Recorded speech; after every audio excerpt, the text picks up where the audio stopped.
Well, all right, ladies and gentlemen, All right. welcome to the very last episode of Let's Talk with Cris. Cris and me, Mr. Very excited for this fucking podcast, and Dr. Thrawn. Yeah. So, this is going to be our first official transition to YouTube, which is great. We uploaded something earlier, but hopefully a lot more people find this one. We were originally on SoundCloud, and, it's probably a bad choice to begin there. But hey, now we're here. It didn't stop us from getting maybe a couple followers, but hey, now we're here. We figured, hey, it's 2012. We might as well move to YouTube. Get modern. Yeah, that joke might also work if you say, hey, it's 2006. Let's move to YouTube. But anyways, we're here, and from here on out, this is where we're going to be. Until now, we've kind of been in this beta mode trying to figure out who we were, but we're here now. And from now on, we're going to be on YouTube. And starting in 2018, it'll be the first official episode number 1 of Let's Talk with this guy and that guy. So thanks for joining us. I look forward to seeing you in the next year. Yeah, so, but anyways, we got a lot to talk about today. Here we go. So this will be fun. We've got news from the Video Game Awards. We've got PlayStation Experience 2017. We've got talks about the Disney and Fox buyout. We're going to talk a little bit about Destiny, a little bit about Jurassic World 2.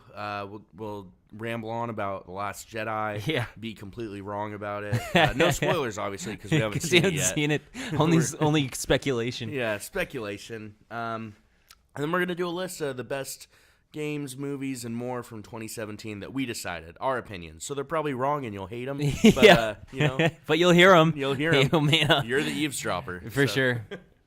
Okay, let's just kick it off. The Video Games Awards happened. That was pretty fun. So what is that? What is the Video Games? You were telling me that we were going to cover it, and I have no idea what that is, if I can be entirely honest. Yeah, sure. So it's something, as far as I'm concerned, is like a little bit newer. Fairly newer. I had an option to go to it in LA with my purchase of the PlayStation Experience ticket. Really? I chose not to. I had work, but well, then you missed your award. Yeah, right. See, that's what I imagine it is, like an Oscars for video games. Do people get up, or do they? Is it very? It's all like developers. It's developers. And stuff Okay. like that. Yeah. So what they do is, and how they do it too, the nominations. They go to 61 different like large media outlets and stuff like that, and they ask their top reviewers to submit their nominees for like Game of the Year, Art Direction, and stuff. And they narrow it down to like 4 or 5 of those. Yeah. And then from there, I kind of zoned out to seeing how they pick the winner. I don't think it's an audience vote. Sure. It's more in the industry. Yeah. So it is legitimately like the Video Game Awards. That's amazing. Yeah, this is the one. Yeah, so when you win Game of the Year there, that's kind of like, winning the Oscar for Best Picture. Because there's always been this difference between video games and other kinds of media. Video games haven't been there like yet for a long time. But here they are, and they're huge. They're mainstream. We're consuming them. I play more video games than I watch television, and I'm sure that's true for a lot of guys our age. And like another thing I was thinking about was you talking about Video Game Awards is I can name a lot of actors, I can name a lot of directors, I can name a lot of music composers, I can name song artists and bands, but I don't know any game developers. I don't know any. I don't know any developers or directors of video games by name. Sometimes I know the studios. We all know, and we either love and hate the studios. Exactly. But there's been like zero. Still give them money either way. Yeah, right. Yeah, and there's been like zero recognition for the developers. So this is going to be exciting to hear about. Yeah, it's getting bigger and bigger. Like this year is a great presentation. Like it was big. They had a full symphony doing the scores for like the games and stuff like that. Whoa, when they were coming up. Yeah, that's lavish. Really neat stuff. They did like a little opening thing where the symphony played like just like a montage of a bunch of different games themes and like had some visual effects. It was really fun. Like like one of those things where you like get goosebumps. You're like, wow, yeah, it's a big am a production. Nerd. Yeah, there you go. It was fun. They had like they had this woman come up who was like one of the first like woman designers for the Atari, and like she talked about some of the games she designed. It was pretty cool. Slick. See these unsung heroes, all of them, Yeah, just showing them off, like giving them FaceTime. This is their chance. Yeah, it was great, man. It was really cool to see. And then one thing that in a way is kind of a downside, but it's kind of cool. Like it's like having 12 birthdays throughout the year and opening one present at each of them. But, there are more game announcements at the Video Game Awards. Oh, okay. And, we got E3, we got all the individual, like, PSX, Microsoft Expo, like, Paris Games Week. So, like, every month, like, we're hearing new game announcements, but we only get, like, one at a time. So it's kind of like... instead of a bundle. It's exactly like you said. It's like having a bunch of birthdays. You open them, like, And rather than... take it how it is, I guess. I can't complain. It's just the way it is. It might be actually better to have us have something to look forward to more frequently. I think people will miss the novelty of something like E3. Yeah. Where everyone could come together. That was big. That was huge. But this is the way it is now. This will also get rid of the problem of companies throwing out release dates. You show like 5 games and you give them all a release date. And they're never true, right? It's never real. Yeah. Sure. So maybe it's that's more a flexible for silver them. lining on it. Yeah. But yeah, anyways, let's get into it right away, right off the bat. Game of the year was so our nominees were Persona 5, Horizon Zero Dawn, Legend of Zelda: Breath of the Wild, Super Mario Odyssey, and then PUBG, a game that hasn't been released yet. That's fucking interesting. Yeah. PUBG. Well, actually, now I think it's released officially. I would like to point out that I see. Correct me if I'm wrong. Was this 2 Nintendo or was there another? Yeah, one 2 there? Nintendo. 2 PlayStation exclusives, and then a PC exclusive. Yeah, one PC game. Well, I think it's either the beta's on Xbox now or something. They're working on it, but dude, as far as I can tell, it's still an early access game on Steam. Yeah, Yeah, I think they put out an official release date, but that's pretty crazy that it got up for Game of the Year not being released yet. That's not bad. That's saying a lot for the game, because it's not like it was a fan vote. This is people in the industry like that put it up there, So it's wild obviously to me. It's good. It's wild that game is so simple, but it's simple. Yeah, for sure. Legend of Zelda wins it all. Great. Pretty cool. Yeah, good for them. That was awesome.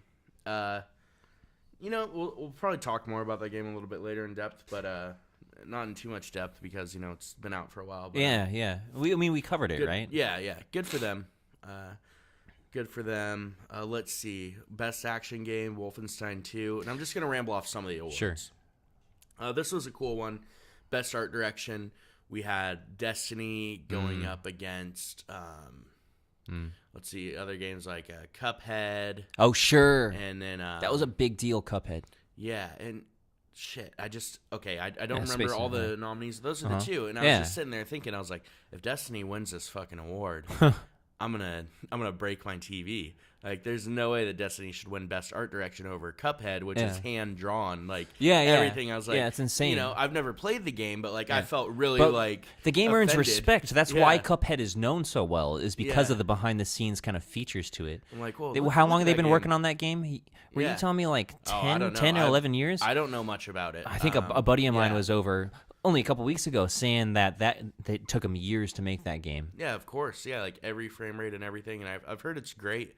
I'll probably play it one day. But yeah, they did win Best Art Direction. Fuck yeah, dude. Yeah, they better. They also won Best Indie Game, which is good. I was like, hey, more praise to them. I'd like to see more games in that art style. I think that's really fun. That's cool. It's new. Yeah, there's nothing wrong with that.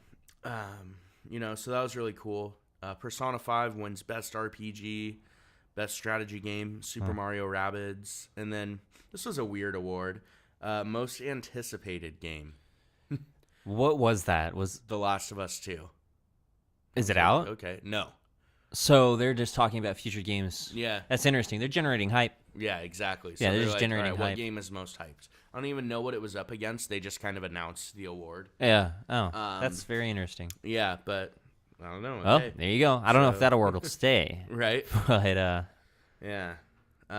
Because then anticipation sucks. You don't like overhyping a game and then like playing it and you're like, this isn't what I expected. Yeah, absolutely. That's the big thing about it. That's also a game where they haven't showed gameplay for. We expect it's going to be very similar to the first game, but you never know. You really do never know. Hey, if anything else though, I'm not surprised. Last of Us was heralded. Is that the right word? It just got voted at PSX by some of the IGN guys. So this was a panel that we went to and checked out that we'll talk about more. But it got voted best PlayStation game of all time, and that's pretty interesting. That's insane. That's awesome. Yeah. So they've played it. Yeah. Well, no fuck is the release date. No. Last of Us. Oh, Last of Us itself. Okay, the Last of Us game. Okay. Yeah, when that came out. For I mean that PS3. game is so big, like Everybody talks about it across yeah. every platform of gaming.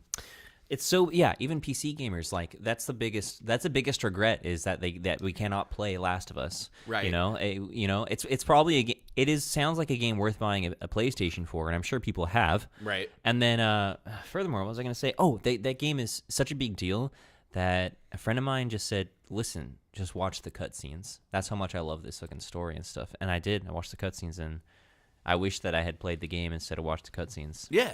No, it's cool. Yeah. So I did the Spark Notes. Yeah, I did the Spark Notes version, and I can have an appreciation for that game. It's beautiful, of course, and all that. So I get it. It's so weird to me playing the game, like so the gameplay and everything, and the story. The story for one feels like nothing you haven't heard before, right? It's a different spin on the zombie apocalypse.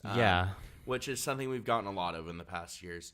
The gameplay style is very similar to Uncharted. It's very stealthy. Yeah. So, like, to me, I'm like, okay, this is kind of like familiar ground. But then, like, I don't know, just the combination of the tweaking of the two was just so good. Something about that, and then maybe the dynamic between the characters, and maybe people could feel for them. Oh, definitely. There was a lot of emotion involved in the game. I think the grittiness too of it, it is fresh for people. Like we've had really gory games, excessively gory games in our past. For as long as video games have been around, we've been trying to make them as gory as possible. But something about this game just seemed really gritty enough to remark upon. Right. So Last of Us 2, most anticipated. Oh, yeah, and they've had some really crazy trailers for that so far. I haven't seen more than just her playing the guitar. Right. They have another really cool one. I'll show you it when we're done with this. Sick. Yeah, it's really cool. Well, anyways, enough about that game, right? Besides that, I'm really excited for it. But so okay, we talked about Cuphead again. This was a really cool award, I thought. Because games come out, and I think what they said, like the qualifying thing is, if it made it by Thanksgiving, then it qualified for Game of the Year. Anything releasing in late December is going to be next year. I understand. That's fair. Well, they also wanted to do one for games that the companies kept up with it and kept it fresh for people. So it was like that's continuation of a game. So like they really wanted to reward the developers for like keeping up with the game, and Overwatch won that one. Oh, great. Yeah. By all means. Yeah. I would. Really cool. Where I thought this was going was Destiny 2, because I know that this game has been popular and there's a DLC. Well, Destiny 2 just came out in September, and it's funny that you say that because it was nominated for best kept game. Yeah. Well, hang on. So it was nominated. It was released this year, and they're talking about Overwatch. Yes, though, and but nominated for When was Overwatch released? That was not this year. A year and a half ago. It was May of 2016. I guess they okay. Is this the first video game award? No, last year Overwatch won Game of the Year. So I don't know. They just wanted to reward Overwatch, I guess. Well, they've been keeping up with it. It's absolutely Winter Wonderload true. Again right now. Oh shit! I have to get on that game, and I have to get some skins and some shit. Yeah, I just got a bunch of skins. It was great. Because you've been playing on PlayStation, dude. Oh yeah. It's fun.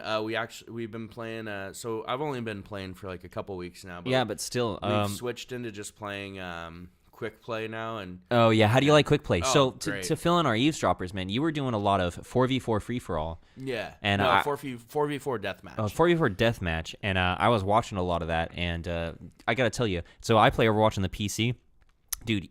You are one of the sickest Junkrats I've seen. Thank you. That's really solid. But yeah, you're saying you moved into quick play with your buddies. Yeah, because now like that we're getting closer, because we're not even at level 25 yet. I think I'm level 24, so like we don't qualify for competitive for comp. Yet. Okay, gotcha. But comp. Yeah. Anyway, it's gonna be a nightmare, but I think that's kind of like what we're preparing ourselves for. Yeah, like, I this get late you. In it, it's gonna be season 8 by the time we get there, probably. But it's fine. It's cool. I mean, in quick play, like I've got a great like support, and like my buddies, like one of my buddies plays as Soldier, the other one plays as Mercy, and he hangs on me that's pretty much bit. 2 healers. Yeah. So they call it, I think they call it Pocket or something like that. Yeah. But anyway. But I'm most like Mercy's pretty good about like helping me out and stuff like that. But I'm getting a lot of the games where I'm like 4 golds in the kill it's cam. Fucking and insane. I feel great Still, about it. I totally saw that in your team deathmatch, and like wow. because you're one of the most aggressive, but still one of the most talented Junkrats I've seen. And then at the same time, like quick play is just it adds a whole other element of just chaos. Right. And so I just wasn't sure how that was going to translate. But man, you're fucking ready. We're just very aggressive on the attack with the... Do you like it better with the objectives? Oh, yeah. Now that I've played it more, I wanted to play deathmatch first for a while to really, like, I wanted to be the best Junkrat that I could to be. get like, yourself going, to know how to kill people. Bully people. Yeah. You know, like, not just kill them. Like, I want to, like, be able to bully the tanks, which I'm pretty good at now. Great. And then, you know, like, be able to spot all the characters, too. Like, I know when I see a Mercy now, I got to kill her. I know how to get a Pharah. Like you do. I saw that. Everybody that sucks, like playing against when you're Junkrat. Like I played against them a lot, and I feel like I've gotten better. Yeah. So because they'll throw those counters out. I bet you've seen people switch to counters, supposed theoretical counters like Pharah, because you're dominating as Junkrat. I bet you've seen that a lot, and then you had to learn how to deal with it and stuff. And it's fun. We're never having a bad time. You know, there are definitely matches that we get into and we just get wiped. You know. I'll say this as far as losing and still having a good time is I play with my buddy a lot on PC, and you know he's in the same room as me, so I'll look across over at his desk and go, "Wait, we lost that one? It felt like we were doing great. Yeah, I had a good time no matter what." Right. So, and when you lose, you will still probably, I'm guessing, wild guess here, correct me if I'm wrong, you'll probably still get like 4 medals, 4 gold. Yeah. So like roughly. You're still doing great, and you feel it while you're playing, so you don't really feel the loss, and then you get reminded that you did like kind of the best on your team in a lot of regards. So. And I finally got my Juggalo Junkrat skin, so that's pretty cool. Which one is that? The like Joker the Jester, one? Yeah, the Jester. Oh yeah, dude. So that was solid. It was pretty sick. Yeah, and then I had a buddy stay with me over the weekend, and like we were out doing a bunch of stuff, and he ended up putting $50 on my PlayStation account just randomly. Like while I was in the bathroom, like as like a gift, yeah. Nice. And we were looking at like games to buy and stuff like that, and I buy games like crazy. Yeah. And I pretty much had everything, so I bought this new Resident Evil DLC, and I was like, I'm gonna spend like a $38 thing on loot crates just because I was like really drunk. Hey you know, we do that. We're adults. Yeah. We get unreasonably drunk.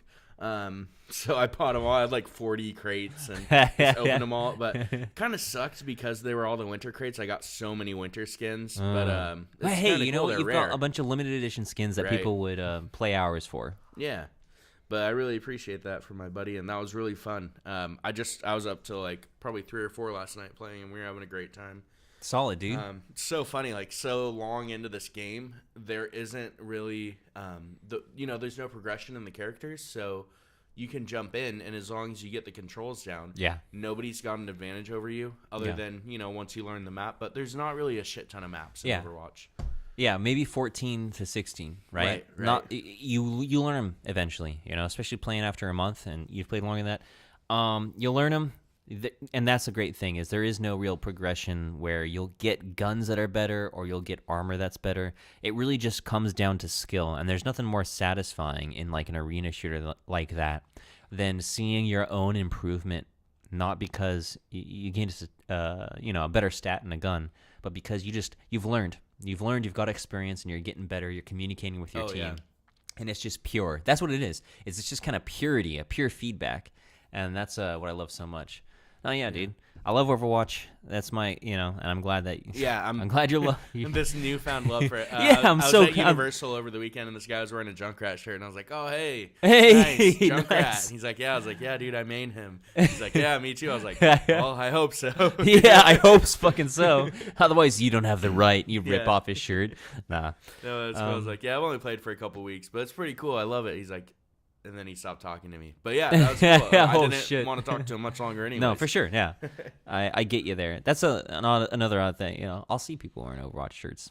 I don't talk to them. I'll see people wearing Star Wars shirts. I don't talk to them. Yeah. I was already a couple shots in, so I was ready. I was ready to talk to this guy. I was in Harry Potter land. He was in Harry Potter land. With Junkrat shirts. Yeah. I don't know if this is a bad time to ask, but how was Harry Potter land? I'll get into that. Okay, cool. That. Yeah. Let's wrap up on the Game Awards real quick, and then we'll talk a little bit about that because that's fun. So, they announced a few things there. I don't have everything because I don't care about everything. We don't care about everything. Yeah. We're going to cover a good handful of stuff. We're going to miss stuff. Good thing there's plenty of media outlets out there, So anyways, Soul Calibur 6, like another fighting game, has been announced. I think that's really cool. That was a really cool franchise. So that's like 2D. Yeah. Okay. The side-scrolling fighters. Yeah. Hey, I want to throw this out there. I don't think those should be full-priced games anymore. It's kind of like really outdated style of gaming that's still really fun. Don't get me wrong. Make it a $40 game. And, 40 or 30. Yeah, they're already selling like additional characters anyways. Just make your money off of that. Don't make it a $60 game. Don't ask me to pay $60 and then buy additional characters, Yeah. Make them seem cool and exclusive. That's frustrating. Soul Calibur hasn't hinted that they were going to do this at all. I'm just throwing that out there. For sure. I don't know if it's going to come to that. I mean, what happened to the days where you had to unlock characters yourself? Yeah. That's how it was. Like even when Smash Bros. For the Wii U came out, there was only like maybe it was 8, but I think there was only like 4 characters to unlock. You used to have to unlock like all of them. Yeah, I get you. So that was really boring. Like it used to be fun having to unlock the characters. Like me and my buddy did it in an hour. We unlocked all of them. Like you used to it would take you a while. Yeah. Then again, also back in the day, you were a kid and your parents wouldn't let you play video games for that long, unless they really loved you. Then they would. But I didn't experience that. Drop that guilt right there. Yeah. Nice. I hope she's listening. This is another cool thing to take away from it. Horizon Zero Dawn was nominated for like 3 or 4 different things. Went home empty-handed. Very interesting, dude. Yeah. Very interesting. That is a game that clearly is of a different caliber that I've seen and heard of a lot. Like, I keep hearing people talk about it. Yeah. It's a PS2 exclusive, which is PS4. Oh, I always do that. They were going to release it for PS2, but they were like, you know what? Autocorrect every time I say PS2. Just get into Word document and then replace all with PS4. But anyway, here in the broadcast, or the podcast, it's so on PS4. We're gonna go over and dub it all. Yeah. So it's a PS4 exclusive, and that's like Last of Us. That's another game that PC gamers just like. Yeah, it's really fun. It's a good one. I not to toot my own horn, but honk honk-a-doo. I platinumed that one. And you platinum every game? Well, not every game, but a good handful of them. And so you platinum that game? Yeah, and I didn't hold any resentment against this not winning any awards. To me, I was like, I don't think it needs to. Like, if it was misunderstood by like other people, that's great. I got out of it what I got out of it. Yeah. I don't think I've ever really played a game with a fighting style like that, or like really the crafting mechanics are familiar, like the weapon wheel's familiar. Like I've seen a lot of the elements in other games. But when it comes down to the actual fighting and how you kill the enemies, that's what was really cool and what made the game. Not to mention it was beautiful. And I don't think the story was worth a game of the year. The art was really good, but you got to give it up to Cuphead for being really different. So I think it's just kind of like Star Wars, where it gets outmatched when it comes to the awards. Sure, no, absolutely. Because it doesn't fit into that one specific category. I don't know. Yeah, this is clearly a special game, but it does well enough on its own, like you're saying, and it was nominated a lot, and that still says cool. something. Yeah. People will sell their DVDs with Academy Award nominated, right? Not winner, but still nominated, and that's enough. That's still like a huge deal. Yeah, it's still a statement. So that's cool. It was a good year for PlayStation 4 to have 2 exclusives nominated. It was a great year for Nintendo to have 2 exclusives nominated and 1 to win. That was huge for them for the launch with the Switch. Yeah, they have a few things announced for 2018 that seem pretty cool. But it's going to be a hard year to top for sure. I'm not saying they can't do it. Okay. But that's going to be hard to top. They came out swinging with this console. It's already sold 10 million units. Fucking A. The console before it sold 13 million. This console hasn't even been out you're for talking a year Wii yet. U? Yeah, the Wii U. Yeah. So they're already fucking. Well, it's 1 year in. Not even a year in. Not even a year in, and they're beating their last console. They're beating it fucking into the sidewalk and curb stomping it. Yeah. So.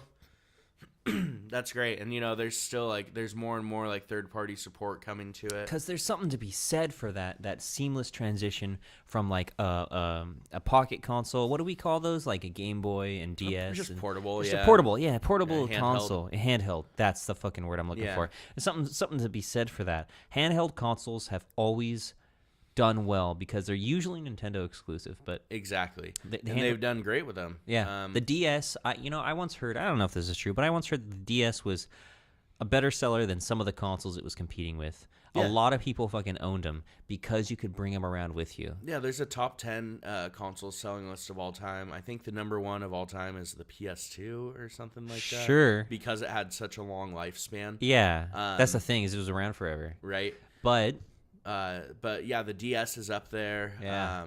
Yeah, that's shit, just. I mean, I'm spitballing here. Oh, for I don't sure. got the No, list for pulled sure. up in front And of me, that's but something to be it's pretty said interesting for thing it. to look at. And yeah. what they've done is that's fucking brilliant. They fucking blended the two of them. They've blended console with portable, handheld. Hybrid, yeah. Yeah, it's a goddamn hybrid. And there you go. You've got two markets in like your pocket now. Instead of Wii and DS, they've combined them. And so they'll be now they will be getting their DS customers and their Wii customers. I don't know. Yeah. No, it's just fun. I think it's really cool.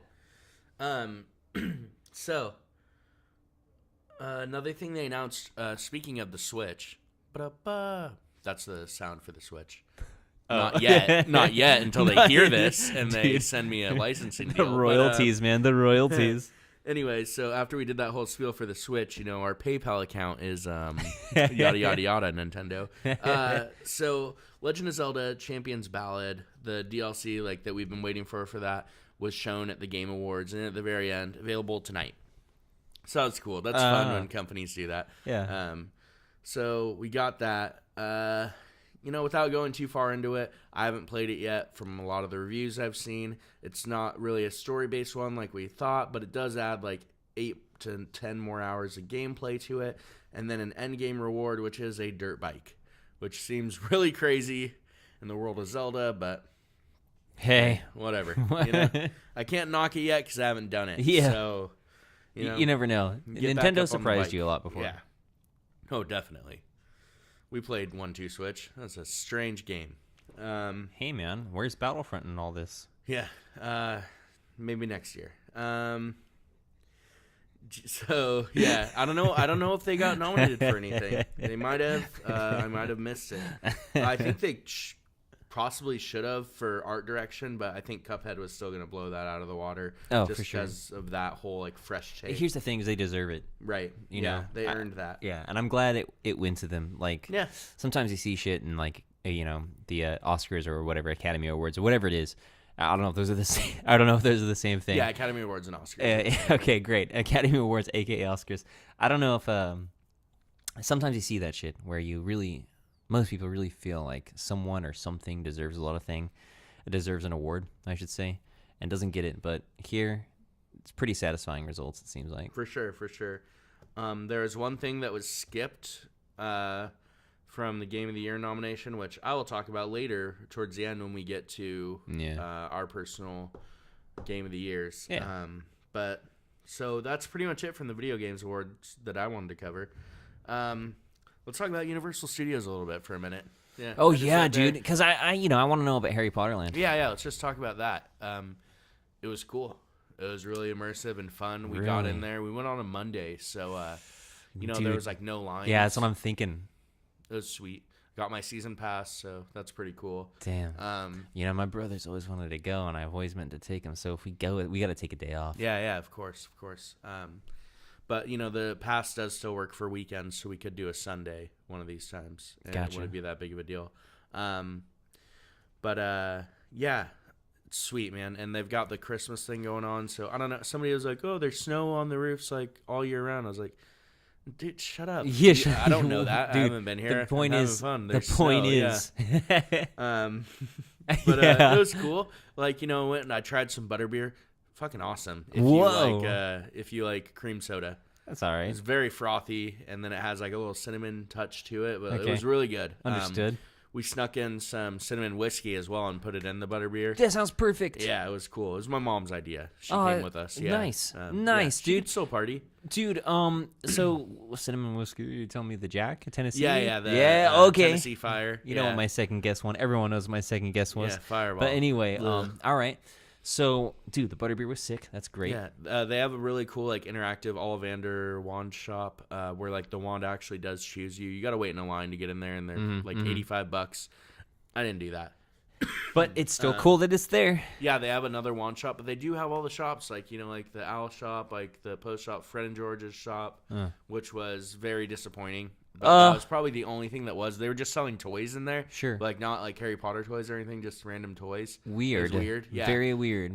They could have put some effort into that. Right. That's like... But, like, they had, like, the really cool... Weasley's, what's the sweets Weasley's shop Wizard called? Weezes, right? Honeydukes. Yeah, Honeydukes, dude. Honeydukes, we went in there. It was fucking rad. Like, they had the chocolate frogs with, like, the wizard cards and all that stuff. Oh, like, sick. Yeah, they had everything in the candy shop. All the like, shit that you can remember from your fucking books. Exactly. Like, really cool stuff. Like, they do robe fitting there, and, like, they have, like, all the different scarves for all the houses, robes for all the houses. Wow. They went all out. And they should have, because they can, and people will buy. I saw a really sweet quill set there with parchment. Nice. Yeah. Oh, man, that is very interesting. That's... So the main ride there, shit, I forget what it's called, like Harry Potter's crazy ass flight on his broom, whatever. Harry Potter goes balls to the so walls. You can tell that there's usually a huge line for this ride. We walked right up to the front, but the walk itself takes it's about a long 10 walk. minutes. Yeah, but it's so interactive. As an aside, you're walking dude, through Hogwarts. Yeah. Like, you're walking past the stairs up to Dumbledore's office. And oh, stuff. I get you. That little the fucking paintings are all phoenix. live on all the walls. Oh, and, like, they don't shit. just look like shitty TVs. No, like, yeah. on a painting. It looks like the talking paintings. Wow, and stuff. fucking A, They're dude. talking to you. They're yelling at each other. Yeah. You walk past the sorting hat. Like, you walk through the kitchens. The Where sorting- all oh, the elves are man. and everything. Like, it's so cool. That's fucking you go bullshit. through That's the amazing. Herbology outside greenhouse area. Wow. Yeah, the mandrakes are over there. It's pretty Wow, cool. dude. Yeah, just a bunch of cool shit. And then the ride itself was awesome. Oh, my God. Yeah, I don't want to spoil too much about it. It was really cool. It was way more than I expected, and it was so much fun. I had a great time. I was like, fuck yeah. That's fucking awesome, dude. Hogwarts. So, I'll be honest. The bathroom. Sorry, real quick. Yeah. The bathroom. Moaning Myrtle? Moaning Myrtle's in the bathroom. And, like, they went all out in the bathrooms. Like, it looks like the Harry Potter bathrooms with the style of toilets That's and everything. insane. And That's the sinks. stupidly Like, insane. Yeah, they That's went but here's far. here's honesty right here. That's the kind of immersion people want. Yeah. They really want to be in that world. They really hit it off. That's fucking awesome, dude. I'm looking at Universal Studios, and, like, then they have the Simpsons land right next to it, and it's very immersive. Like, everything The Simpsons, like Moe's Tavern, all that stuff. They did, like, the Jurassic Park area is, like, all, like, Jurassic Park. So all that stuff. I've been there, man. Dude, yeah. It gets really immersive, and then they have, like, these weird random areas with random rides, but you can tell they're kind of, like, about to shut down, and I think that's good, because what they have to do is that they're, like, working on a DreamWorks theater right now, and you see all this Kung Fu Panda and, like, Shrek stuff, like, lining up, and you're like, okay, that's fine. they're going to turn that into a DreamWorks park. That's smart. They're going to immerse that area, too. You need to make everything in there themed, and that's a great idea, because it's so fun to, like, just, like, pretend you're in that world. It's okay to follow the model that Disney has built. Right. And just, like, because you have your own shit, and that's good. That's good. Oh, yeah. It's what people want. I mean, the main highlight's always going to be the backlot tour. It's incredible. Yeah. We went by there. One of my favorite shows was filming Superstore, and it was really cool. Saw two of the cast members just, like, right there next to the thing. They were out on the Dude, that's lunch fucking break. dope. That's lucky as shit. Yeah, I've been on that tour maybe 3 times total. Yeah. Maybe 4. I'm very blessed to have the friends that I have. Maybe 3 or 4 times total, and no one's ever filmed it. See, I think you got to go, like, during On a like, weekday, baby. Like, no, 10 in the yeah, morning, because studios studios are closed on weekends. That's Yeah, exactly. Maybe, like, but, they're like, filming, probably. like, Monday through Friday, and then, like, this other, like, HGTV show or something was filming, and, like, they were actually, like, legitimately filming right there. And we drove right by while they were filming. We all had to be quiet. They, like, turned everything off. It was pretty cool. Like, sick. I've been on that thing a lot. Like, that wasn't a staged thing. Like, they were actually, like, filming right there. I've been on that thing too, and I'm telling you, I've never seen shit like that. No, I believe that, because that's just what they fucking do. That's sick, dude. Yeah, it was rad. Yeah, that's an awesome experience, dude. I'm glad you even told me about that. I'm glad you told me more about more than just Harry Potter World. That's sick. Yeah, I'm really glad that I got the pass for this park. Not to mention, just, like, the beer there, like, there's a beer cart, like, almost every, like, 20 feet there. It's awesome. And, like, the tram, it's like a 45 to 50-minute ride. You can bring beer on it and, like, just sit there and drink beer. Dope. It's fucking rad. Yeah. But cool. Yeah, we talked about Universal. That was a little spitball, but that was fun. Yeah, dude. So, Universal, our we didn't even is, yeah, we didn't have a contract with you guys. Yeah. So by all means, if you want us to run the ads. Yeah. Okay, so let's talk about PSX. I went to PSX over the weekend. I went both days. Boom. Right away, found out the first night that there would be no keynote. Keynote? Or the night previous when I was picking up my badge. Keynote, that's where they usually like have their announcements where they reveal new games and all that stuff. There wasn't one this year. What do They you didn't tell? announce anything new. Oh. There was no like presentation or anything. It was just the convention's open, like just like a regular convention. All right. There were okay. panels and stuff where they talked about games, but that was very sad. They Yeah. used to like open every show with like a keynote where they would like do announcements, and it was really fun, and like you were there for the announcement. Yeah. It was really cool. You were like, okay, everyone else was seeing it on YouTube later, but you were Right. like there. I was there for the reveal of the Last of Us 2 trailer where she's playing the guitar. And Yeah. I was like, yeah, that was so cool. I was there at the very first one when they announced Uncharted 4. You know, like it was those were really cool experiences. And they took that one away this time. They didn't have it because they've already pretty much showed everything that they're gonna put out in 2018. Which, if everything that's supposed to come out in 2018 comes out, then Sony is gonna have like a historic year, like just crazy. They've got a bunch of big hitters, but I don't know. It's hard to imagine them all coming out in 2018. I'll get to that towards the end of the PSX because I have them all listed. Yeah. And it's a lot to put on one plate. Like, it's like, you know, when you go to Thanksgiving dinner and like 4 families are getting together and there's just so much food and you're like, there's no way I could fit this all on the plate. Everything that I want. Yeah. Some of it's going to have to be seconds, 2019, you know? Yeah. And that's a metaphor I just came up with on the spot. Very topical for the season, you know? Yeah, of course. I was bummed out by no keynote right away. But I got past that. The panels were really fun. I went and saw one of the IGN panels. I love IGN. They're Up at Noon guys, Podcast Beyond, like Oh, nice. Daily Fix. Like I love all those guys. They're super fun, funny, really Solid. cool. It's where I get a lot of the information that we talk about on this show is through IGN. Yeah, I so think it if was you want it cool. without the charisma. Yeah, right? No, so their panels were cool. We went and saw, I think the only one we really sat in on full time was the IGN ranks the top 10 PlayStation games of all time. And that was pretty fun. Yeah. We saw them do that. It was kind of an oddball list because the way they did it was there's 5 of them and each of them picked 2 games that they would nominate, and then they argued over which one. So it was really fun to watch them argue about it. Yeah, and stuff. okay, I see. But you know, it was no official list, but it was still really cool. Yeah. That's cool. Maybe that's how they do things in the offices. Yeah, that's what they said. There's usually a lot more arguing though. I see. That's very cool. Because you know, when you start talking about your favorite game, people get really defensive. Yeah. You know. Yeah. Which is fine. I get that. You know, you just got to remember, not everybody's gonna have the same interests as you. But the panels were fun. There were some really, really cool interactive booths, especially with Days Gone.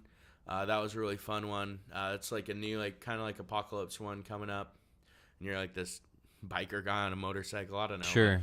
It was really cool. Like they really went all out with like hiring like actors to be zombies and stuff like that. Like behind this fence, like trying to reach out at you for and get mocap you. and shit. Yeah, no, like the booth there. Like it was like this huge interactive. Like, now I'm walkthrough thing. now I'm seeing it. Very immersive. Shit. Yeah. Wow, that's like, cool. Like all these like decommissioned cars. They actually brought in a shit ton of dirt to make you Holy feel like you were crap. outside. Like there's What? trees and stuff. This is at PSX. A decommissioned barnyard. Holy shit! I went to that. I went to a Stan Lee's Comic Con, and they phoned it a fuck in compared to this. Yeah. Oh my gosh, the Detroit Become Human panel. They had a huge like you felt like you were at like Tesla. So you're like in this like hallway thing where like they have these like life-size display cases where they hired actors to be like the androids, and they had like the little blue lights on their head. Sure. And they would like move like androids, and next to them they had like this little TV that was like buy this android now, the new blah blah blah model. Like, yeah. And then they would come out and actually talk to you and talk like an android. Like, holy shit! I hope your picture was very satisfactory. That's the extra fucking mile. Yeah. And they're like walking around and stuff. It's crazy. Yeah. The booth looked really cool. So there was some really immersive and fun booths. Yeah. The Inpatient, so that's the prequel to Until Dawn. Okay. Their booth setup was like it really looked like a excited for really that. old medical hospital. Sure. And then like they had like all the curtains and stuff, so each person playing behind one of the things looked like they were in their own like surgery room. Basically with a curtain in front of it. Yeah, sure. So that looked really cool. Yeah, there's a lot of fun stuff. They had, if you're into cars, Gran Turismo 6, like pretty much like arcade style, like full like car setups to like drive and play that game. Yeah. So very immersive. Dude, I can't even imagine what it looks like now because, you know, you guys talk about PSX, And I just imagine like, it's just a Comic Con, but for PlayStation. There will be plain booths. Giant dark blue room, fucking with, amazing, like, huge, like with every fucking game has a very fucking, immersive like wow. booth. Yeah, holy shit. Yeah, I can see why you've gone to pretty much every one. Yeah, it's really fun, and it was still really fun without the keynote. But they did add something this year that I really liked, and I didn't understand until I was pretty much already gone. And that's the RSVP system. What they do is, like, usually you wait in really long lines to play games. Sure. And you waste your whole experience. Well, now they have this RSVP system on the app. All right. So at 10, there's all the different games that you can play. Yeah. And right at 10, like, they're like, all right, pick your slot for tomorrow morning. So 10, the night before the thing, pick your slot for tomorrow morning of which game you want to pick it, and pick a certain time. And you and all your buddies sit there at like 9:58, like keep tapping it till it switches to 10. And then you guys all got that spot. You're RSVP'd. You can just walk up there and play that game at that time tomorrow. Fucking beautiful. But, by 10:01, all the slots for everything is filled up. Well, they do another one at like 12 for like the next time slots and the next time slots. So ultimately, there's like 8 opportunities for 8 different things that you can RSVP to play and not wait in a line. Gotcha. So that's really cool, and I'm going to take advantage of that next year. Yeah. I didn't this year. That's really interesting, dude. Yeah. Beats waiting in line. Oh, yeah. Now, all right. Lines didn't obviously have the same experience as a lot of the booths. Right. But did you get to play any VR games? I did. I was pretty impressed. That's the number one thing I ask about PSX is tell me about VR. Yeah. So I'm hopefully getting one for Christmas this year, if I'm a good boy. No. I asked for some money for some. I'm going to buy it regardless. So I'm going to do that. I actually played it for the first time there, and it was super crazy. The game that I was playing, the motion worked a lot better than I thought it would. I did feel really immersed. Like, I felt like I was there, and it made me more it was like an open world type game. Yeah. It was just this indie game. Okay. But it made me more excited to play things like Skyrim or Fallout in VR, which they've released. I'll probably wait until they're a bit cheaper. Yeah. So I'm not paying $60 for Skyrim a 12th time. Yeah. Yeah. No. 3rd time, but still. Sure. Yeah. But no, it was really cool. I was very impressed with VR. It's still, in my opinion, it's still going to be a novelty to me, but when I feel like doing it, it'll be fun. Yeah. I don't know, man. I feel like a headache when I did it, though. Oh, really? Yeah, like it kind of throws your body off, definitely. Like when you're like walking around, like. Well, you know what? I don't know. World. I don't know if it's the same as a long time ago, early film. Mm-hmm. All they had was a train driving past the camera, like kind of towards the camera. This is a very classic story, black and white, early film. They had a theater full of people. All it was a train driving toward the screen. People were jumping out of their seats. People were getting up out of the seats into the aisle. You can see footage of this. You can see the audience being just like so immersed into this just two-dimensional screen. We see movies like they're nothing, right? We play video games like they're nothing. Maybe VR is just the equivalent of that. We're like 20 years old. It's so overstimulating to us, and it's so immersive to us that we just get absolutely fucking dizzy. I wonder what it's going to be like for kids a generation from now who all they know is VR. Right. Well, I think at the end of the day, you're going to want to lay down in your bed and be able to play something, or be lazy in game, basically. And VR requires activity. It's going to like require more and more out of you, because the walking around is still not like great. It's better than I expected it to be, but like it's very like so you can like turn your head and like you'll move forward, but like to really like change direction, like you have to frame skip, basically, like like a clock, basically. So like it's like skips over, so it's not like fluid. I know what you're talking about. The only way they're gonna get that is through like adding some type of like walking device. Sure. And and then it kind of like takes the next level. Yeah. Not only in cost, because but like a lot of point of a video games is like no matter who you are, all you need is to push the buttons, and if you're better at pushing the buttons, then you're great. But if you're like a world class like fucking athlete or jogger, and you're better at that. I don't know. Well, and like it's just a level of comfort. A lot of people that play PC games don't want to sweat. They like like your nice computer chair. Like you have good armrests on it. Yeah, it's like, true. You have good support on everything that you're playing. Yeah, I've got the levels. I've got the volume exactly where I want. I've got the comfortable, cushy headset. Yeah. Right. That I've forked out the money for. A lot of what I've done is forked out the money to be effortless, to have a nice, clean, smooth frame rate, to have the best surround sound without crushing my ears, to have the keyboard that all the shit is comfort level, complete control through minimal effort, because I want to relax. That's what it is. I'm relaxing, but I'm still destroying worlds. Exactly. Sort of thing. And Nintendo's learned that too, because they knew with the Wii, a lot of people didn't play some of the Legend of Zelda games on there, like even like hardcore gamers and like fans, because they didn't want to fucking swing around their hand sword when they were using a sword. Like they just wanted the option to play with a controller, but you couldn't on the Skyward Sword. So a lot of people didn't even play that game. A lot of people are saying that they hope they remaster it and make it to where you can play with controls, because all new Nintendo games on the Switch, they're like, hey, if you want to use a controller, use a regular controller. And most people are opting for that option. I see. They don't want to play with the motion controls, which I think that's the thing at the end of the day. Like, it's all really cool and like it's like the future, but it's just going to be a novelty idea. Like, it'll always be there, but it's like another option, kind of like handheld gaming. I don't want to do that. There's the idealism and there's the reality of it. Like, Ready so as Gamer far as 1 VR, I think, or Player 1. I think as far as VR, the idealism is in the immersive, you're moving, the character's moving. But I think the reality of it is people still want to feel completely blanketed in this world and immersed in this world. I think it'll turn out to be something more like where the Oculus Rift is now. And I think the best idea for games that you're going to have is probably sitting in a ship looking around or whatever else. Yeah. That'd be pretty cool. But, other than playing those... other than the VR. Yeah, I don't know. I played a few other things that have already been out. I've already seen before. Yeah. That was fun. But, all in all, like, if I would have known more about, like, how the RSVP system worked, I think I would have had a better time. I still had fun, but I definitely had more fun at the other ones. Cool. A lesson learned. In a way, a letdown, but, we'll see what next year brings. Yeah. It was pretty cool. I actually ran into like 4 of the guys from IGN that like actually watched their like video podcasts and their shows that are on IGN. Like while I was getting food, they were actually out there getting food too. Like nobody else like was like talking to them or anything, and I was just like, "Hey, what's up, guys? Like, can I just grab a pic real quick?" So I snapped a pic with them. Like, sick. Yeah, didn't really say much because they were kind of in a hurry, like going to a panel. I was like, "Hey, not trying to like be a punisher, like annoy you guys or anything." So just snapped a pic and went on. Cool. But it was pretty cool to see them, and then that was right before I saw their panel too, so that was neat. Those guys are always in a fucking hurry because they have shit to do. They got to get on planes. They got to go to their next panel.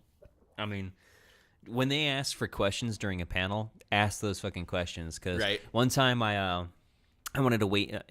I'm talking Stanley Comic-Con, so that's it's back It's still a convention though. One time I waited till afterwards. Man, they answered my questions, but they were packing the fuck up, and they weren't looking me in the eye. They were just like, they had to get out of here. I knew I should ask my question when they opened up the questions, but other people were asking them. So I totally get that. Hey man, Comic-Con's any convention's a bustle. Right. It's a ballroom blitz. So that's pretty much all I wrote down about the PSX.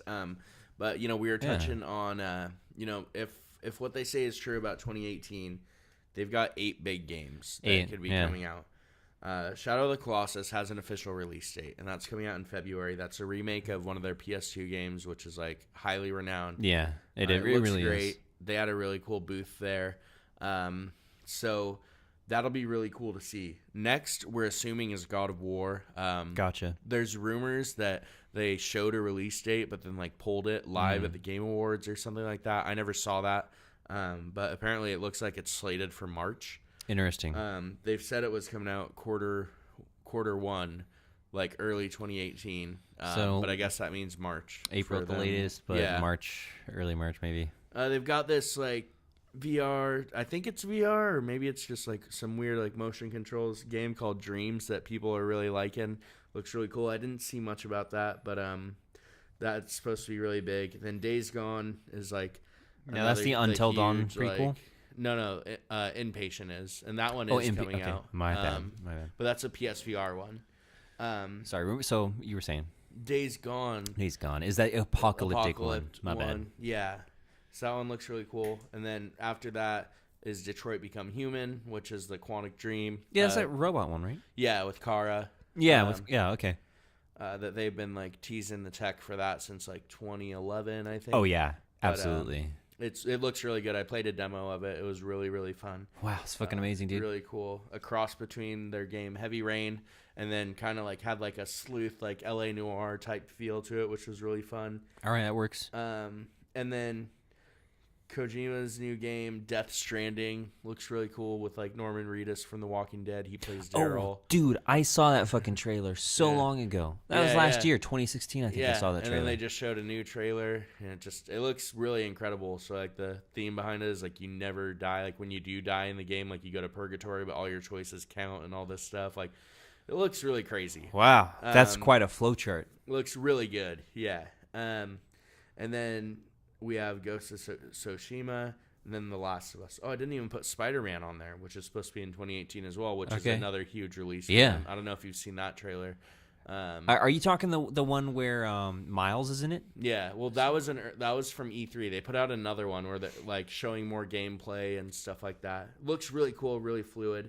But yeah, so that's actually 9 games that they're potentially putting out in 2018. We're thinking that Death Stranding, Ghost of Tsushima, and Last of Us 2 fall off into 2019, 2018. They're all different studios, right? Or 2019, 2020. Yeah. Are there any overlapping? But these are all exclusives. They're all exclusives. You know, I don't know. If they're all different, you know, I know less about this than you do, but if they're all different studios, I feel like there's a chance. There's a chance, but I mean, in a perfect world is what we're thinking, you know, because they haven't put specific release dates on any of them except one. Yeah. They're just saying 2018. It's like, okay. Could be setting us up for a big year. Who knows? Yeah. Yeah. But only time will tell. Yeah, really. And if they do all of that in 2018, holy shit. Then wow, yeah. Yeah. It'll be a crazy year. That'll be a really big defining year for the PlayStation. Probably 4. be legendary. And you know, what news do we have on Xbox 2018? They get Minecraft, right? Yeah, so Minecraft 2 is coming out. Apparently, you don't have to punch the trees anymore. You can just go up and you can pay $2 and you can get 500 wood. So there you go. I mean, so for... So, I mean, you know, I'm just saying, like, comparatively to its competitors, there you have it. You know, you know, if the other Xbox has their work cut out for them. I'll just say it. Oh, definitely. Xbox has their fucking work cut out for them. And I think they're shifting their focus to bringing some like really good exclusive IPs. I think they've had really good exclusive IPs. In order to survive, they have to. They really do. Compare anyone eavesdropping on you. Compare how many friends you have who like only have an Xbox versus friends you have who have a PlayStation and then maybe also an Xbox. Everyone I know with an Xbox has one as well as their main console. Right. Yeah, you know, and at the end of the day, it's all about what you're comfortable gaming with, but I really hope that Xbox comes out with some good exclusive content, because, you know, then maybe I'll pick one up, you know? Have one on the side. Like, I love games. Like, if there was an option for more good games, it'd be great. If they would have continued the Fable series, I would have an Xbox One. We know we've been watching Xbox for a while on this podcast, and it's just, we're not anti-Xbox. Yeah, I mean, it's just that we've been noting a lot of a lot of tough spots that Xbox has been in. I'm unbiased until somebody comes at me and is like, "Well, you know, Xbox is better, right?" Then I go, "Really, guy? Come on." Like, be real. Yeah, be realistic. Be real. You know, it's a competitor and a story. But, exactly. But all we're saying is that it's in a rough spot, and they've got their work cut out. They got their work cut out. They said they're focusing on IPs now, you know, some new exclusive IPs. Hey, hopefully they do. Hopefully they're pretty cool. Yeah. Where's the next Halo? And in fact, that was something the world was excited for. But they lost Bungie. You know, okay, I meant Halo metaphor. Like, where's right? Oh, yes. Okay. Where is your next and that's all your they flag? really have. Where's your next flagship game? They had one that's like everybody just uses for their Halo. That's it. Oh, all right. Crickets, man. Cool. Yeah. You know, we had a cricket once before. Where is he? Did yeah. But Well, anyway, we unleashed a bunch of snakes. spiders and Yes, then a bunch of spiders to snakes. eat. Oh man, that was our cocked up plan. Yeah. All right. Well, so as far as PSX, it was cool. Yeah. Definitely, out of the 3 of the 4 that I went to, it was my least favorite. sure, But- dude, it sounds cool though. So the other two, Exactly. Had Yeah. to be awesome. It was still all great. Yeah. Still would recommend to anybody. I was just a little let down, but that's just the inner fan in me. Like, I mean, come on, how many games are they really going to announce? I just named 9 that are coming out. Like, what did I want to have? dude, 14? the games that you're naming next year, you know, they're making me want to buy a goddamn PlayStation. And like that should be enough for me. Yeah. But I'm just always wanting more. Oh, Like yeah. I want a buffet of PlayStation. But No, it's fine. what do we want? Do we want quantity or quality? That's the thing. That's the Quantity. big fucking thing. No. We no, want no, quality. we want quality, and that's what's getting me to feel like I want to get a PlayStation. It's just the goddamn quality of the games that you're naming. Right. You know, So, I want to be there for the Colossus and all that. Yeah. Anyway, So, anyways, like PlayStation, my PayPal account is yada yada yada. we'll email you the details. Give us those ads.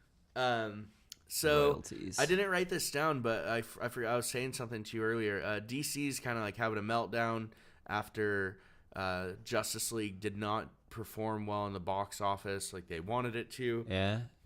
In fact, I guess it undersold Suicide Squad and Holy and Bat shit. 5. Oh wow. Yeah. I mean, I didn't see it. Hey, I haven't seen it. I gave that movie a B, I'm pretty sure. Yeah. I mean, for what it is, for what it's trying to do, I mean, here's the thing: is it seems like a step in the right direction, but Right. maybe sometimes you just gotta, It was cool. I think what the thing is they wanted this movie to be like the movie of the year, is what they're trying to slate it to be. And I think, even Marvel knows that their movies are not going to be the movie of the year. Yeah. Now, it's going to be a big movie, Yeah. but it's not like this is the must-see of the year. They know that. They're not like buying out the movie theaters, like concessions and like, hey, get your $20 collectible Justice League, like popcorn tin and stuff. Like they did a lot of that, like at the theaters that I was at. I was like, man, nobody even knows these characters. We've had half a Batman movie, 1.5 Superman movies, one Wonder Woman movie, and then who are these other 3 Who guys? are these other guys? Okay, I'll share a goddamn anecdote. I was in the theater. We were there to see a movie. I don't know. Fucking, it might have been Thor Ragnarok. Yeah, it was Thor Ragnarok. Mm-hmm. There with my brother and his girlfriend. They saw a Justice League cardboard cutout. And I said, you guys know all the characters? They knew Wonder Woman. They knew Batman. They knew Flash because you could recognize them all on the shit. Mm-hmm. They had no idea who Khal Drogo was. They're just like, who is that guy? And one of them said, is that Croc, the Croc? Killer Croc? Right, yeah. I said, no. But that's my point. I said to these guys, you guys don't know who that is because it's Aquaman. And they're just like, what? Yeah. No, that's not Aquaman. It's Aqua Bro. Aquaman's he's an Aryan with like fucking orange pants. Yeah, where's his orange shirt? Orange shirt. Like, yeah, we don't know these characters. We haven't. I can understand maybe Infinity Wars selling like a collectible Iron Man fucking whatever. Because we've had It's been Iron 10 Man years. for a decade. Yeah. Not a decade is 10 years, right? Yeah. Yeah, Anyway, for a decade we've had Iron Man. Actually, by 2018, it will be a decade. Yeah, so by Infinity War, it will be 10 years. Yeah, it will be fucking 10 years since the MCU has officially existed. But I can understand that. But, like, Justice League is fresh. Last year, right? Last year is when we got Batman v Superman? No, maybe 2015. 2015 at the most, but not 2014. So, very recent. It's very recent. And it wasn't even really a Batman movie, Yeah.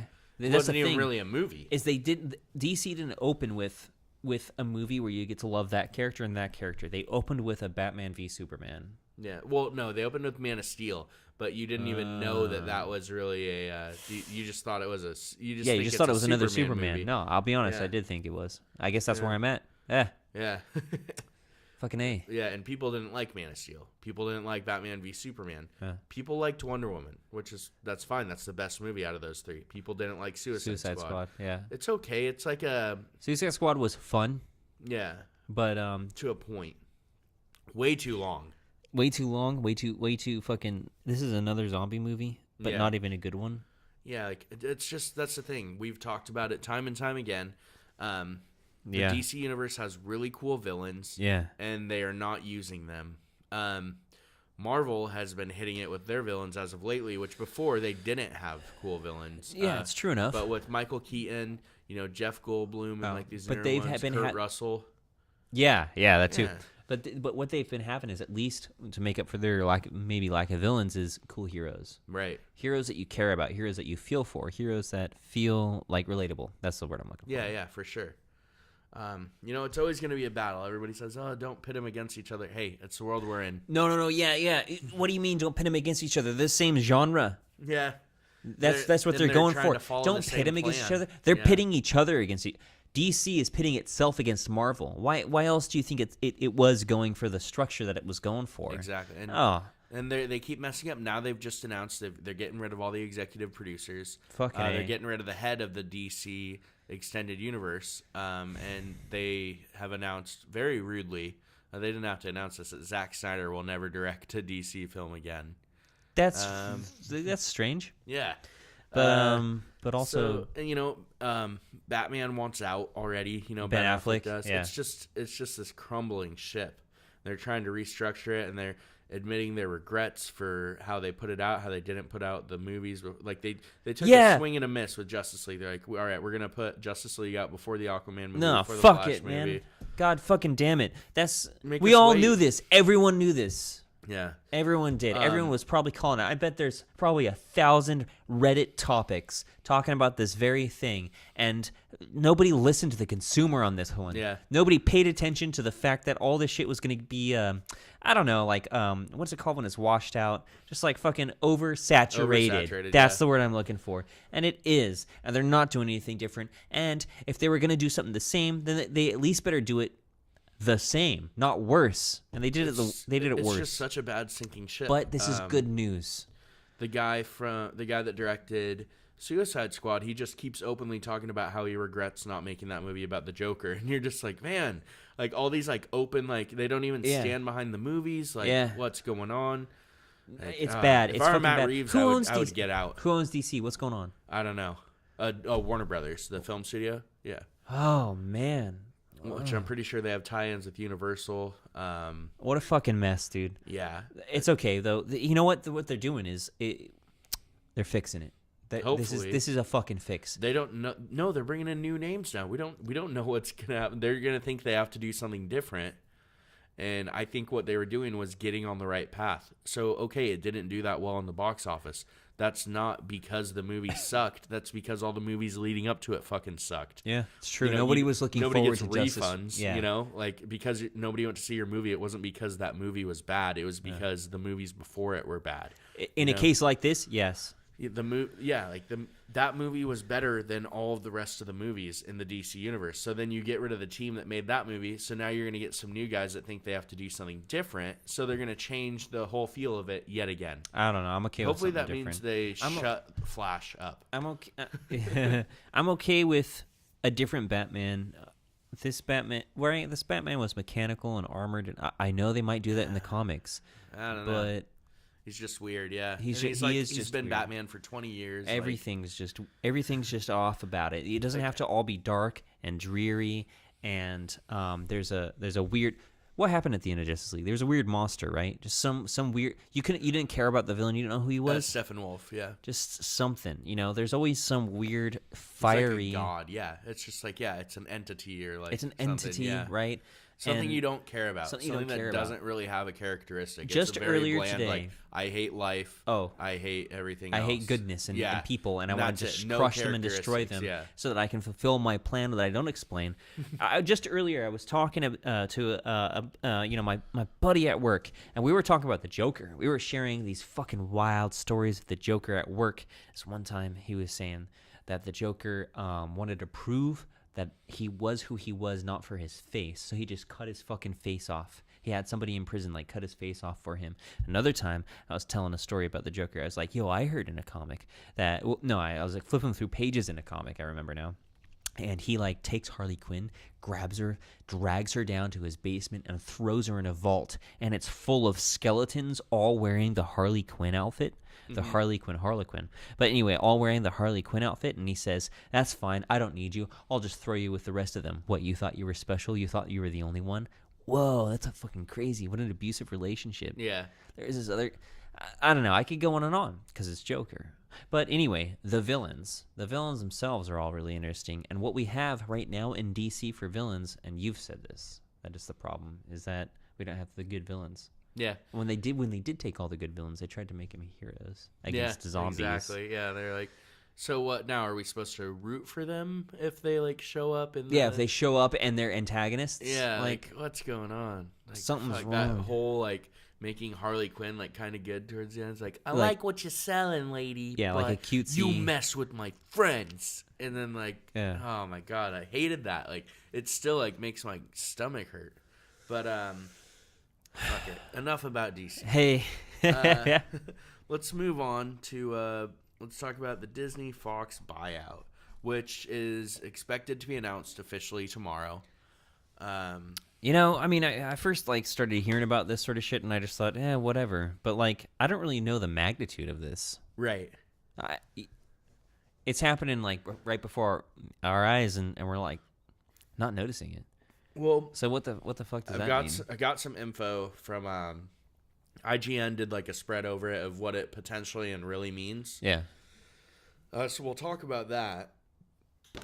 Disney's going to take over 21st Century Fox Media. Great. That does not include news. That does not include sports. I Fox see. will still operate under their own entity, doing that under the Fox brand. That won't be Disney. Just taking over the film studio and the TV entertainment. Exactly. And from what I understand, they're keeping all the names of like FX and like, you know, like I think they have Searchlight and all that stuff. Yeah. And that is to keep the R-rated movies and stuff like that. They're still going to do that. Like FXX is still going to be their own things. Gotcha.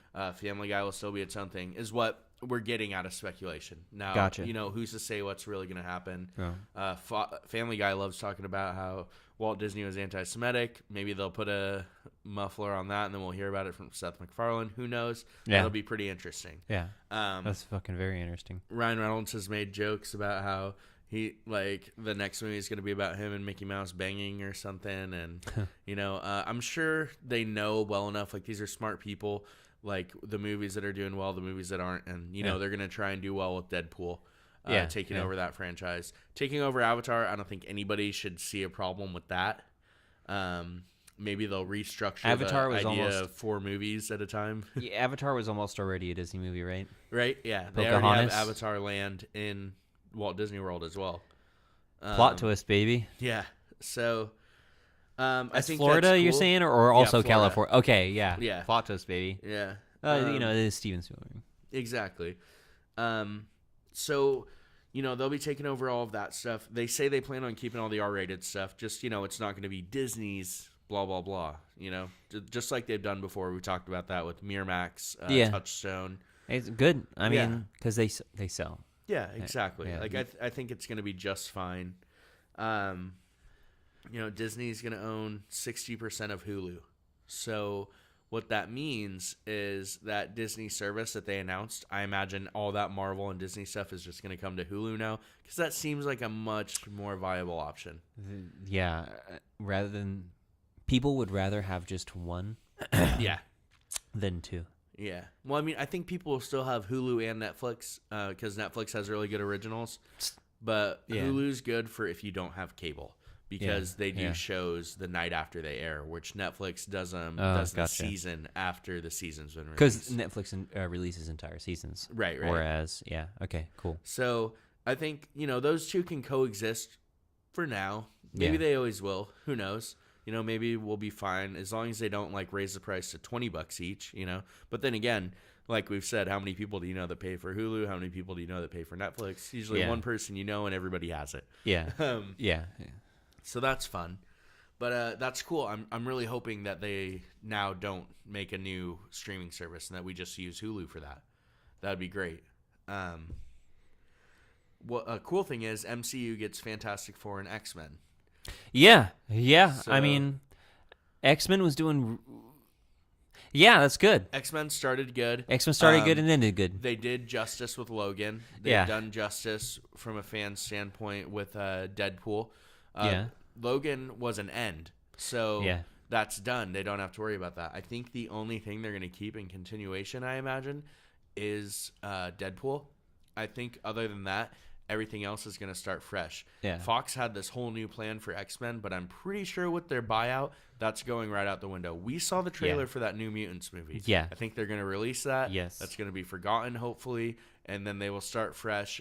Maybe we'll see a Wolverine cameo in Infinity War 2, or maybe even Infinity War. Maybe a Deadpool cameo after the credits. They're not going to be in the movie. Yeah. But probably But the reference will exist because they own it. They can. Hey, they're strategically buying these things, you know? They're getting I love the fact that they're getting Marvel back together. People who are smarter than me are making the decisions. Right. So, and you know, what have these Marvel movies been doing in the later years? Getting better. So, I can't really be afraid of what's to come. That's the thing too is my favorite Marvel movies are all from this third phase, or phase 3, I should call it. This is the truth of it. They are getting better. I hope they continue to get better. So, now we have an idea of what Phase 4 is. It's going to be the new Avengers with Spider-Man, X-Men, probably the Fantastic Four involved. Because Infinity War is essentially at the end of this phase, and so is Avengers 4. Yeah, so some of the newer characters will carry over. Some of the older characters will still be there. Some will probably die. Passing of the torch. Did you just say that? Yeah, passing of the torch for a lot of things. But what'll be really cool is we're probably going to get that thing I've been telling you about where, like, we'll be in a Phase 4 maybe, and all of a sudden we'll see, like, a 60-year-old Tony Stark I really hope make a cameo. Like, because we have all these people still, you know? Or, like, an old Steve Rogers or something. Yeah, it works. It's an easy paycheck for Robert Downey Jr., but it's pleasing to the fans. Samuel L. Jackson, they love hanging out. If Samuel L. Jackson didn't love hanging out, he would have retired by now after, like, Star Wars and all the big fucking movies that he's been in. But they love hanging out, and that's great because we love them too. It's just if we have Mark Hamill and Carrie Fisher and Harrison Ford in a fucking Star Wars movie 35 years later, or more than that, right? 40 years. Force Awakens from New Hope. Yes, it would be 40 years. So who's to say? Like, we just had our 40th anniversary. Okay, that's what it is. Yeah. Yeah. So somewhere down the road in like 20 years, when they're on Phase 7 or something, freaking old, like, either whoever's still alive from the Avengers, like, walks in on a cameo in a movie, and we're all just like, oh shit. Yeah. No, it's true. They know what the future is like. That's the thing, is they watched that happen. They watched it happen with Star Wars. They watched, just like you're saying. Wild. It's really exciting, and I love the fact that they're getting all of Marvel's properties back together, where they can just keep spreading out with this. They don't have to give us 12 Iron Man movies anymore. They don't have to give us 5 Captain America movies. They can move on, but it all still be one long, it would also continuous stretch. Very ensemble, and to be honest, I like where it's going. I like Phase 3 the best, and I've already said that. And we're already starting to love the movies where they have more and more. Yeah. It's been great so far. Yeah. So, other than that, we said Disney gets Avatar, FX, Family Guy. They probably announcing it tomorrow.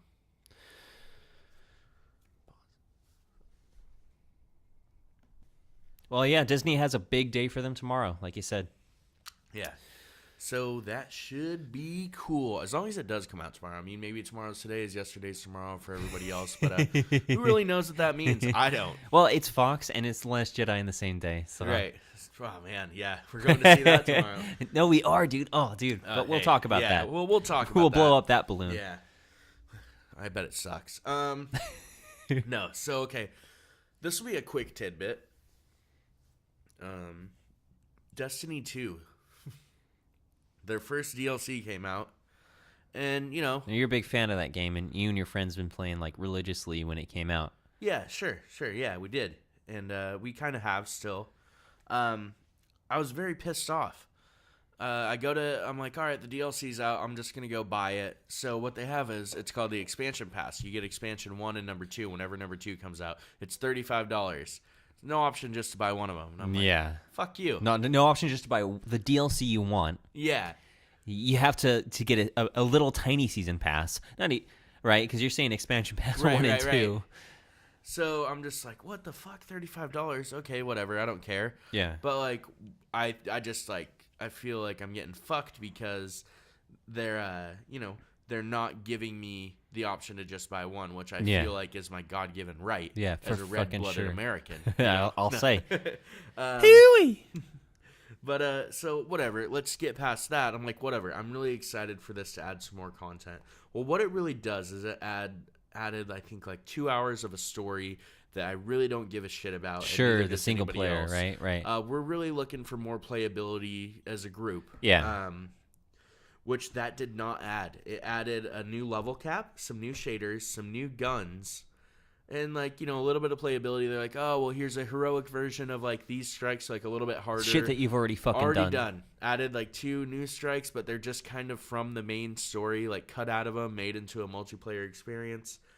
God fucking damn it. It's just such a big letdown. I'm just like, what the fuck? Like $35 for this? Like, I don't even want to play it this week. Like, Go I'm fuck yourself. Just God damn I'm it. playing with my friends. Yeah. But like, shit, man. It's just not there. That's bullshit. I've said everything I want to say the way games live on after being released is the single player is done, and you live on through the multiplayer. Right. Grand Theft Auto got that. Yeah, in this game, that's how it goes. You seamlessly flow into multiplayer once you're done with the main story. You don't go back. back. That's how the main story ends, is you flow into multiplayer. There you go. And that's really cool. That's how the first one was. Man, they're just not hitting it. They've already announced an apology for this DLC. Oh, Jesus Christ. That's so embarrassing. Yeah, it's just like, man. Well, at this point you have to think, because the way companies been fucking up lately is like that they write their apology before they even release the content that they know is going to get backlash. I'm just playing around. That's mean speculation. Yeah. No, it is. It's how it feels. They're like, how can we fuck them this week? So to me, what it felt like though is like I paid $35 for this. Sure, it added like 2 hours of the story that I don't give a shit about, but like all like the new shaders and guns and new level cap, I feel like that's just an update. Like, I feel like that's like the version 2.56 update, that comes for free with your $60 fucking game. Yeah, but it wasn't. I don't want to go too far into it. I'm just pretty frustrated with it, but whatever. A warning. If somebody out there likes it, then good for you. Yeah, good for you. And a warning to Destiny 2 fans who want to know whether they should get this shit. Yeah, you probably already did. You got more honesty than you bargained for. And you just got bungeed. Here you go. Yeah. I know they're friends with EA, so a lot of people are saying like the reason that Destiny 2 is like just like flopping is because of a lack of competitor. Like there's no other game really like it besides Anthem, which is going to come out by EA. But come on. How's an EA game going to do good in 2017, 2018? Not after the fucking fiasco. That was their PR goddamn nightmare. That's like saying, hey, here comes the next Kevin Spacey movie. Oh, yeah, fucking exactly. Yeah. All right, let's move on from that. It's not that important. This one is probably not a huge topic either. I don't know if you've seen the trailer, but Jurassic World 2 got a trailer. I have not seen it. We'll check that out after the podcast. But yeah, I should have sent that to you earlier this week. Yeah, whatever. I kind of forgot, but no big deal. So tell me about it. Spoilers. I don't care. It's a trailer. So apparently it has a name. It's not Jurassic World 2. It is Jurassic World Fallen Kingdom. It's cool, a funny name, yeah. Yeah. And I think how many times is that kingdom gonna fall? How many times are they gonna go back to the island? And they're gonna go back to the island and try it. It'll work this time, and it never works. 5th time's a charm. At some point, I feel like the dinosaurs should just make the mainland. Right? Yeah. I know they kind of did that in The Lost World with Jeff Goldblum. The T-Rex alone made the mainland, and he was in Los Angeles or some shit like that. San Diego, yeah. San Diego, yeah. He knocks down the 76 gas station. Yeah, and, so memorable. Yeah, that's a very good product placement. He goes in. I only get gas at 76. Absolutely. Cha-ching. Do they exist still? I don't know. Shit, I don't know. Probably. That's sure. weird. I haven't seen one in a long time. I don't even think about it. I've seen Shell. Everybody I've seen knows Arco. there's specific gas stations. I just pull into the one that's close to when my tank's running out. If it's on the right side of the street, I pull in. Oh yeah, on the left, no way. No fucking way. I'm not making a left turn at the goddamn intersection, especially if I'm supposed to be going forward still. I will make that one bar last as far as possible like a goddamn red-blooded American. Yeah, so I'm going to get the gas on the way. A man is a man, and then he dies. Jurassic World 2, a.k.a. Fallen Kingdom. Yeah, so... Are there T-Rexes in it? Oh yeah, you won't believe the kind of T-Rexes they created for this movie. Real ones. Yeah. They went and cloned them. Oh man. So we'll get to that in a second. So we got the same cast reoccurring in it. Oh, they've as, got Jurassic World. they've got Guardians of the Galaxy, buddy. Yeah. Plus Goldblum. Cool. Goldblum's in. Yeah. I don't know how much he's in. It looks like he has a very, very small role. Where he's like, life will find a way, basically. He says that again in the preview. He says it in a different way, but he says it. There's a difference between continuing an awesome character and tapping into people's nostalgia. Right. But I don't know. Jeff Goldblum's had a good year so far. With Thor. Yeah, that was cool. Yeah, for sure. His fiscal year was Thor, man. Exactly, right? So June 22nd is when that's going to happen. But yeah, let's talk about the fucking... So, like, the trailer's pretty long. There's this weird-looking cloned... God damn it! Like, not another one of these hybrid fucking monstrosities. T-Rex thing, like chasing them. So like they go back to the island and like basically the thing is like we need to go back to the island and like save it because the volcanoes are erupting on the island. We need to get the dinosaurs off. And they're like, do we need to treat these dinosaurs with the same respect we treat animals and stuff like that? And you know, in my head, I'm like, oh, we don't really treat animals with that much respect. Yeah, like, right. What are you talking about? But they're like, yeah, we need to go save them. So they get Chris Pratt and everybody together. And Yeah. They're like volcanoes are erupting and like it looks a lot like the scenes in Jurassic Park 1 that we wanted in Jurassic World where like they're actually on the island like in the exhibits like you know being hunted. Sure. Where in Jurassic World I don't think we got a lot of that. I only saw it twice. Sure. Maybe, but That's I don't enough, feel like we dude. got that. No, yeah, that's fucking enough. You know, I don't know. It feels a lot like kind of 3 as well, where they go back and like there's no like park commission or anything there. Yeah, they it's really just deserted. spend a lot of time on the island, Right. Because in Lost World, I don't think like they were there, but they were with like the engine, like capturing people. Yeah, so in Lost World, like the big thing about it was I feel like it kind of invented a genre. It was like a safari film, but it had exactly. dinosaurs. So I don't think we have that going in this And one. that's too bad because It sounds like we should because they said we're saving the animals. you know, Lost World dinosaurs. had like fucking an Australian hunter. It had like scientists. It had like people who were passionate about the animals themselves, with a mixture of people who were morally conflicted about how they should treat the animals. There were T-Rexes that you wanted to run away from, but there was also a T-Rex baby that you wanted to make sure his leg was okay, Right. and all that. It was It was an interaction of animals. That's Steven Spielberg working for you. He makes the animals characters too. Yeah. And in this, you know, we've got not like mechanical. What's those mechanical things you call animatronic? You don't have the animatronic puppeteered animals that you like see and direct, and you have puppeteers that you direct and that you care about and all that shit, and that you build props for. Instead, you've got you're shooting, and the monster will be there eventually. I wonder if they kind of think of the dinosaurs in the same way. I'm not going out here to say like make dinosaurs characters again, but Or like they hold like a stick with a tennis ball on it. Look at that, like it's the dinosaur thing. Yeah. Yeah. So, I guess where I'm really getting at is it's lost its soul, maybe. Yeah. Yeah. I don't know. We'll see. I don't know. We're gonna see the movie. We'll see. It doesn't look that good. I mean, it's just one of those things where it's just like you got to see you're it. gonna have fun. You got to see it. I guess. Hopefully you know, we'll have like, fun. Yo, Jeff Goldblum, please. Cool. Chris Pratt, like Chris he's all right. Pratt, He's good in Guardians in this. Yeah. I still think the guy can't do. Serious. He can't hit the emotional roles. Like even in Guardians 2, like when I see him like try and hit like the emotional parts, it's not there for me. Who am I to critique it? But like I'm just like I don't think. Well, he who are really you to has critique that. it is the target audience, Right. You know, that always still comes love down his to the role in audience. the character. I think he's a great Star-Lord and Yeah. stuff. You know, I didn't know who the fuck Star-Lord was before I saw the first Guardians. But Sure, but we like what we're getting. I like what I'm getting. But like him as an actor, like when he has like the emotional parts. Besides the scene where he tells Rocket, he's like, "Hey, are you trying to make everybody hate you? Because you're doing a good job." Like that was pretty good. Yeah. But the emotional parts of his dad, I feel like they didn't hit. In Jurassic World, I couldn't believe him as like the kind of badass that he was portrayed as. Yeah. But other than that, I'm having fun with him. I like Chris Pratt a lot. I think he's super funny. I think he's a cool actor. I watch him on Parks and Rec forever. So there's a lot to look forward to. I don't mean to complain about a movie that hasn't even been conceived yet. right, it's just I haven't one even of the seen the weird trailer. ideas is like they're like I'm just worried about it. That's all. blues on the island. He's like, huh? That's like what they do to like convince Chris His Pratt to do that. Velociraptor. Yeah. Ah, And then it shows that's him on the so island, that's like, so crazy. blue. Oh my gosh. Hey, Super weird. No, it's just what's going on is I don't mean to criticize a movie before I even seen the trailer for it. It just sounds weird. It just sounds weird. Well, at least Steven Spielberg is executive producing it, but at the same time, he is also making Ready Gamer 1. So, He also made Player One. He also made BFG, and I never heard about that movie after it came out. Right. There's the thing is, if you stop hearing about a movie after its release date, it may be like a little warning sign. I don't know. I'm not a professional, It's but like, hey man, I don't give a shit. Jaws was good, but after that, you lost your touch. I'm just kidding. no. Nothing after that was good. Okay? No. Nothing.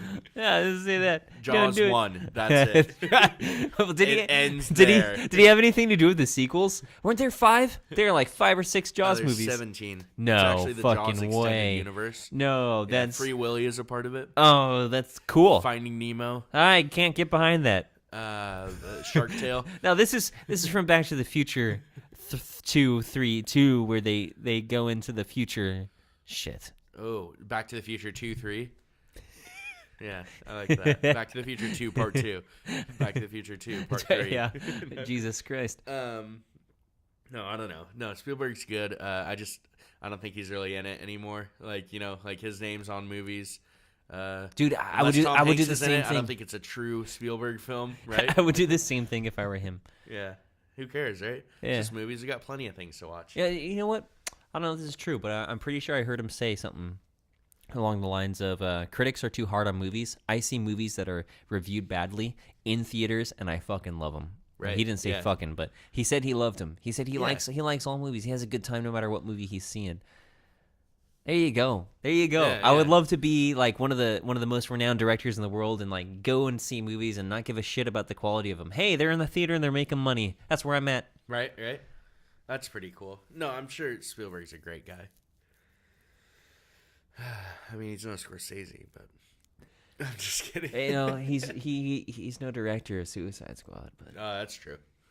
He's no So Scorsese anyways. Joker, is that still on? Even though DC is... I haven't heard anything about it yet. But, we'll hear about it. When we hear about it, you guys will eavesdrop about it. Yeah, In we'll the probably tell meantime- you like a month later. Yeah.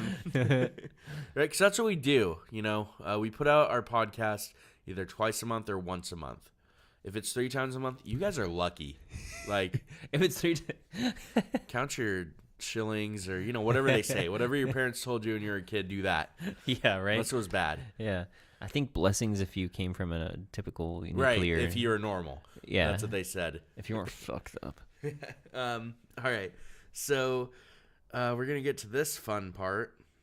So we're going to talk about The Last Jedi, which comes out tomorrow. Well, technically Friday, but, Yeah, technically every Friday. movie theater is just like, hey, come see it at 7 o'clock. Friday for your fucking plebs. Yeah. No, I'm just kidding for any people out there who are going to get fucking offended. Right, right.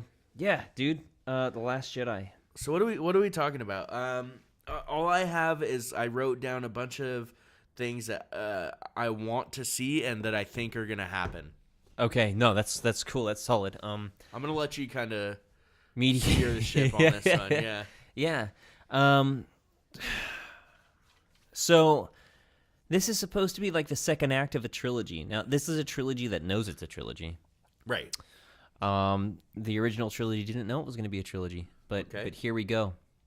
I think the biggest thing that's been hyped for this film is probably Luke. Okay. We got a glimpse of him at the end. end. Dynamic Luke, right? Yeah, one that talks.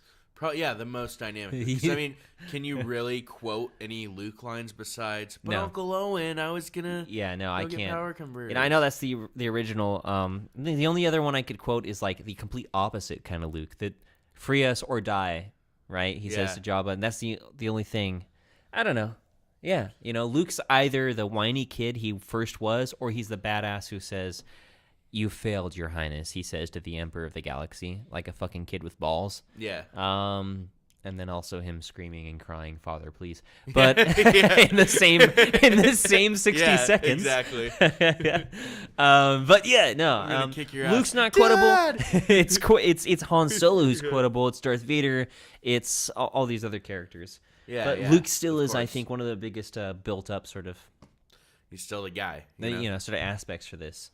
What are you looking forward to in this? Okay. Yeah. So The first thing I wrote, which is kind of funny, is I want to see if everybody really wears red.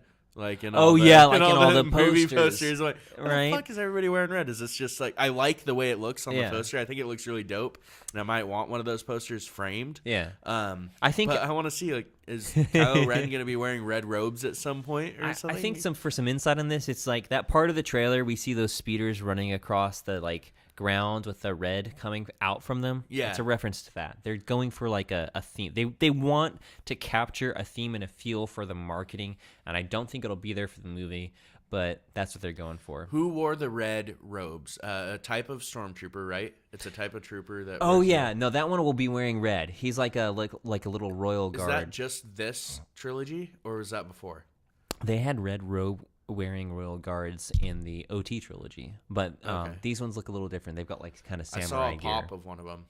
Yeah, he's got a little bit of a samurai kind of helmet and gear. Yeah. I almost picked one up. I was like, that's cool. That's really like. Yeah, that's the thing about Star Wars is if it looks cool, then it is cool. That's Boba Fett's rule. He looked cool, so therefore he was cool. Except for Bosk. Bosk is.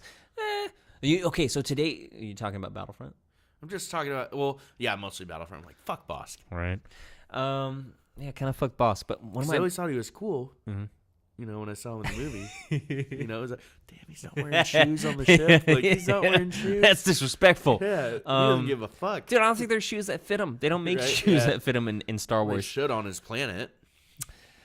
Well, if we want to get into Bosk's species culture, no, I'm fucking kidding. Anyway, so I got a buddy who was telling me about the Bosk in the game. He was like, "Hey, have you played Bosk?" I was like, "Fuck no, Bosk sucks."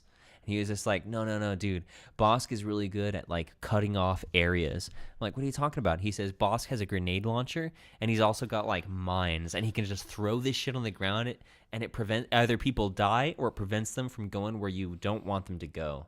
So. Maybe Bosk has his strengths. I just don't like his voice. It's like the cartoony Clone Wars voice. Right. That's weird. That is weird. Well, at least Bosk. Have you been watching that, by the way?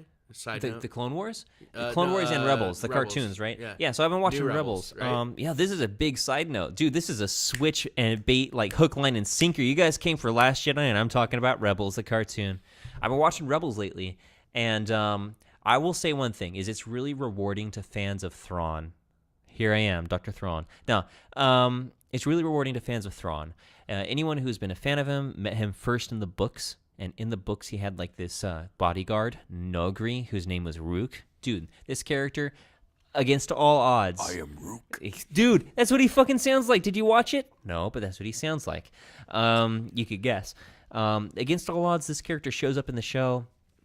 There's a lot of like, I think fan service as far as it goes. Rebels has been on a good direction. And right now we're at a point where there's a lot of suspense. The main big Jedi, whose name is Caleb Doom, very modest name. We are not entirely sure. Well, Kanan is his. We're not entirely sure what's going on with this guy. Is he going to die or is he not? Because we've got a cast of characters. And only 2 of them show up for one of the main movies, Rogue One, and the rest of them don't show up, and we want to know what happens to them. So it's an exciting time to be a part of Rebels, and if you're a Thrawn fan, go check out Rebels. They've got Thrawn in there. You get what you get. As far as Rebels as far as The Last Jedi, dude. Yeah. So you were talking about one of the things you were excited for, everybody wearing red. Dude, I wonder about that too, because they've been going for that imagery. I think you see Rey in red, right? Dude, in these posters, everyone's got like a red something to them. Yeah, like I don't know what that's alternate costume. They show up one time, Kylo Ren's in all red, and they're like, "What's up, dude?" It's like, "Huh? No, this is I like. It looks good." I discovered what one of my coworkers is like a huge Star Wars fan. Okay. He was telling me about how when he was young, he used to collect these trading cards and memorize facts from them. Like he knows shit that before the internet. Yeah, before the internet, right? Yeah. So he and I were talking about this movie, and we started making bets. So I'm gonna share some of the bets that we made on this movie. Okay. Remember? Okay. No. I have one more. I hope. Yeah, I was looking for 2 that. 2 more. Sorry. Yeah. Okay, so the flow of combat, baby. Okay, I hope it gets dark. Yeah. See, that's a big thing. Is like because it's the second act. Second act is supposed to start off with fun and games, and then it's supposed to be like, but shit, we lose a big, very important thing. Yeah. So that and in that hope, I hope that Rey is not a Skywalker, and I hope that Mark Hamill dies. You hope that Luke dies. Yeah. Come on. This is his big moment. He's got to die, right? This is his big fucking movie, right? Here's the thing: is Luke is the ultimate end all, right? Luke's the ultimate end all, and the only way Rey could possibly grow after training with him is if he's no longer there anymore. He's got to die. And we don't want her to be a Skywalker, right? You know, here's the thing of it is like, for 2 years, because this movie's been out for 2 years. For 2 years, I've speculated and talked and like justified that she's a nobody.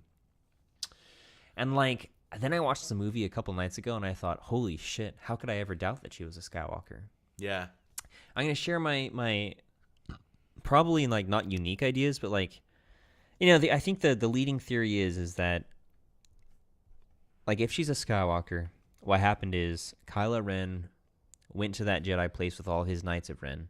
He started slaying people, saw the little girl, took her to that planet, dropped her off in order to keep her safe because he couldn't kill her, he couldn't kill his cousin or whatever it is. And Luke thought she died, so Luke went into hiding. You know, that's the one thing that would make Luke go into hiding. Why Luke? Luke always runs out to help his friends. He runs out to help him. He wants to be involved. What would make him go into hiding? He loses his beloved daughter. So that's like one of the leading theories as far as why Rey would be his daughter. Is the mother dead too? Yeah, right. Is the mother dead? Probably. That's just how it is. Yeah. You know, but Kylo doesn't look that much older than. And did Kylo switch at a young age? I don't know how old Daisy Ridley is, but I do know that Adam Driver is like 30 something, you know? Yeah. So if he was 10 years difference, he could be 20 and she could be like 10? I don't know. Yeah, right. But like, I don't know. He seemed, in the movie, the way he acts too young. adolescent. He acts young, yeah. But who knows? Yeah. No. Yeah, who knows? That's funny. You called him Adam Driver, which I only learned was his name like a week ago. I was playing Overwatch with my friends, and well, you know, I've only seen him in the movie, and like that was like the one character from the movie where you knew their name from the trailer. Like everybody knew, oh, that's Kylo Ren, because everybody talked about like that. What's the new bad guy's name? Oh, Kylo Ren. Yeah. So anytime I say Kylo Ren, you know, everybody knows who I'm talking about. That guy. Yeah. Because we see his face in that movie. Yeah. Well, I was telling some of my friends, I was like, "Oh, you guys seen Logan Lucky yet? It's the one with Kylo Ren, with Channing Tatum and Kylo Ren, and then Daniel Craig, the 007 guy." And my buddy was like, "Kylo Ren? Oh, you mean Adam Driver?" I was like, "Well, let's look at it this way. To most people, if I said, yeah, that movie with Channing Tatum and Adam Driver, they would say, who is Adam Driver? Yeah. And I'd say, oh, well, that's Kylo Ren. Yeah, absolutely. If I say with Channing Tatum and Kylo Ren, they'll get it. I think there's no question involved in that. So I really skipped a step. yeah. But, for the most part. No, I totally get that. No, I wasn't calling you out for that. I was just saying, I can't believe I got called out for calling him Kylo Ren. Like, oh, Adam Driver? Yeah. No, it was funny, though. Now, as far as no, we're talking about Adam Driver and his character and the way he seems kind of like youthful and immature. Well, just basically the theory or idea that he finds Rey at a young age, kills all the Jedi around her, and that she might have been Luke's daughter, and brings her to Jakku to drop her off because he doesn't have the heart to kill her. It's one leading theory. And then other theories are that she's simply a nobody. It is what it is. That's what I want. Right? Her family was broke. They dropped her off, sold her to Unkar Pluot. She lives there now. They're never coming back. They're dead. Whatever it is. What if she's a Hutt? Dude, she'd be the best looking Hutt in the history of time, dude. Yeah. Well, I don't know. Gardula the Hutt. Yeah. She had in Phantom Menace. Gardula the Hutt. Thick. That's what I'm talking about, dude. BBW. Yeah. So, what else are you looking forward to as far as this film? Rey a nobody. What was the first one? Rey nobody. Mark Hamill dies. Rey's a nobody. Carrie Fisher lives. And that's everything. What the fuck do you think's gonna happen for 9? She's just not there. She's not gonna be in it. Yeah, it's gonna go on. So okay, it's not gonna be the typical trilogy that we see. So 1 and 2 are basically gonna be like 4 through 6. Like they're gonna be that long and have that much content. Yeah. And then 9, is all going to take place within a couple of hours. It's going to be Tarantino style. It's going to be a lot of dialogue, and it's going to be two people in a room, and you don't know who's going to come out alive or how it's going to end. It's going to be very crazy. That would be a fucking blast. And it's not going to happen, but this is my speculation. That would be a blast. And we're at that right to that speculation, man. Yeah. No, man. There won't be. They haven't announced that's the director. No, right? that's the thing. So I've been hearing a lot of Last Jedi reviews, and that is really surprising. Here's my speculation: Last Jedi is the last Star Wars film. It's all resolved. Tomorrow, it's all resolved. Oh yeah, everything's over. There is no Episode 9. Yeah. There's no solo film. Right? No, I'm playing. All right, dude. Have you really listened to any reviews though? Yeah. You dirty bitch. Yeah. No. I felt bad when I listened to one earlier today. I was like, oh man, I can't tell Elliot that I heard a review. I'm sorry, Dr. Thrawn, motherfucker. All right, tell you what. Should I share my bets that I have with my coworker? Or yeah, of course. All right, dude. So we've made dollar bets because here's the thing: is he was hitting me up with, hey, Elliot. I mean, Dr. Thrawn. What do you think is the probability that this will happen? And I was just like, dude, 0%. And do these dollar bets have the potential to add up to a meal? Yeah. Okay, Yeah. Cool. So we've got up to $12 wrapped up in it. Perfect. That's weird. In my head, that was the number I was thinking of. So we've got up to $12 wrapped in it. Okay, so he bet $1 that Lando flies the Falcon. Lando is in this film and he flies the Falcon. It's not just that Lando's in the film, but that he flies the Millennium Falcon. Yeah. He also bet $1 that Duel of the Fates or a variant makes an appearance. Now, that is a song that plays... Is that It's the one Star Wars song you fucking know, right? Yeah, it's in Episode 1, Darth Maul Duel. Yeah. It's Duel of the Fates. We all know that song. So Duel of the Fates or a variant makes an appearance in this film is for $1. And if it's during the AT-AT scene, he gets $2 from me. He also bet, and I really like this bet. It was hard to take him on this bet because I almost thought it would happen. He also bet that BB-8's fights or directly conflicts with the black BB unit, the Imperial one, BB-9E. Oh, damn. All right. I'm just in my head. I'm like, why did they make that? Well, I don't know, man. There's Imperial R2s. Their counterparts. Yeah. Yeah. Right. So he bet that, and so I just like, all right, I'll take you on there. I bet $1 that Phasma betrays the First Order. Oh, is that a person under there, or is it? Or is it a robot? Android?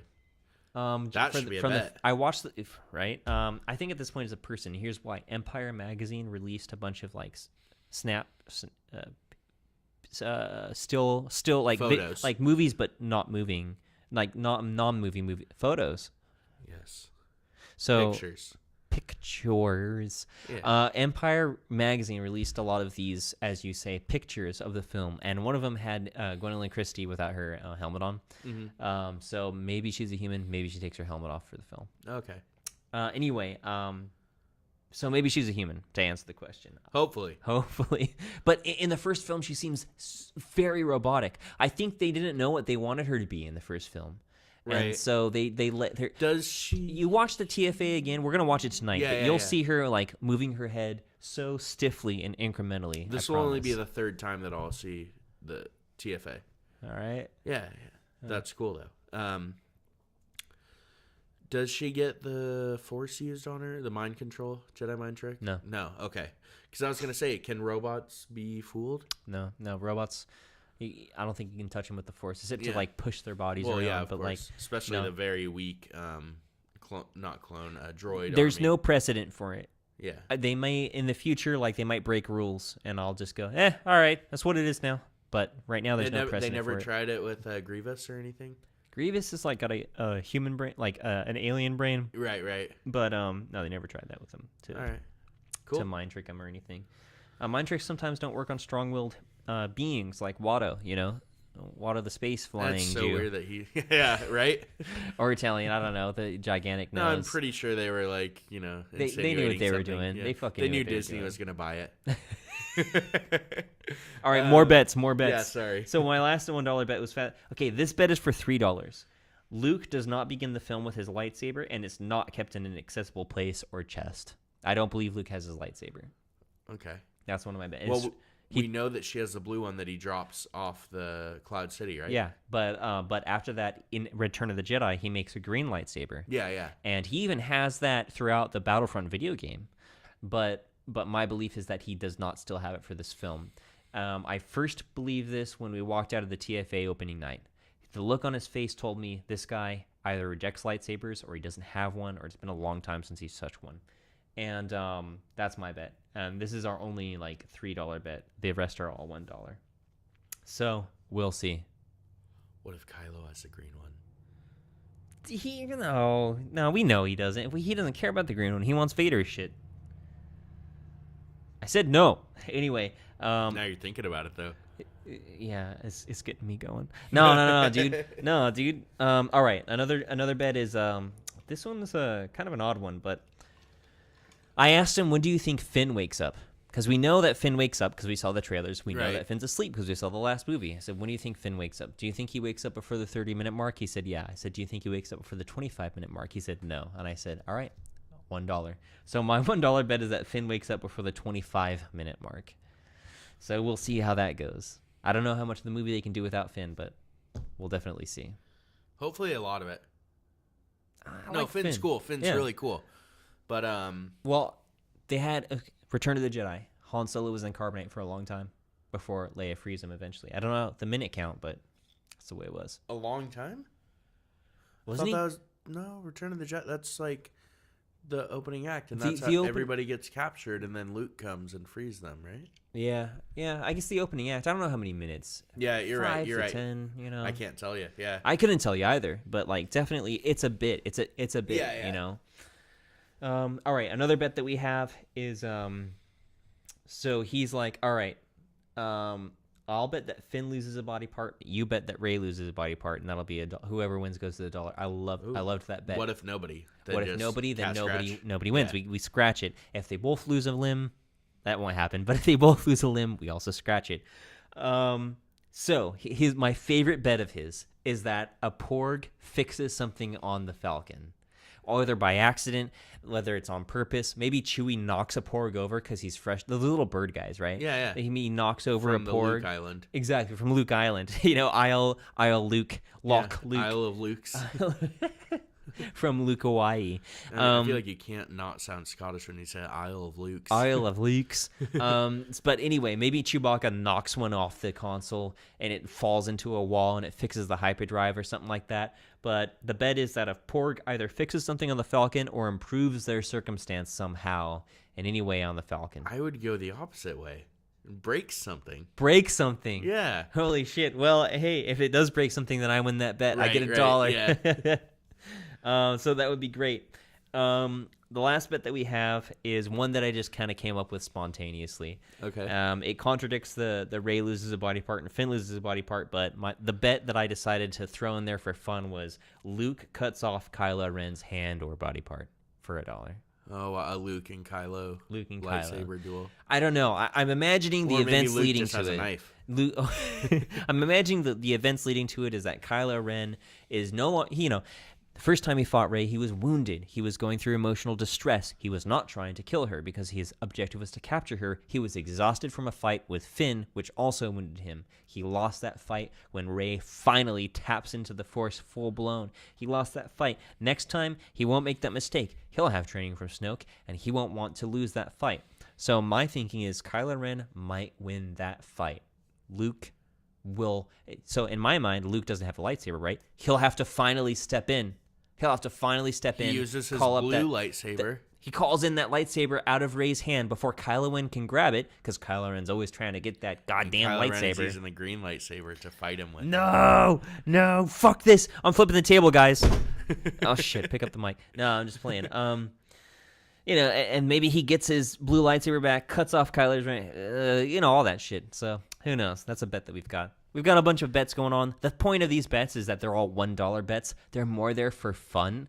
Stuff that may not happen. Duel of the Fates. That's not going to make it in this film. Lando flying.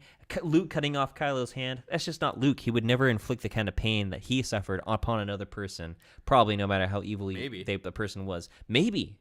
And that's we don't know. Who knows? We fucking don't know. We don't know this old hermit. But they're the bets that we made. Yeah, And you know what? And the last thing I have to say as far as these bets is, this is the first time I've really speculated on what goes down in The Last Jedi. I hadn't sat down to think about what happens before we started making these bets. Me too. So that's what got me going.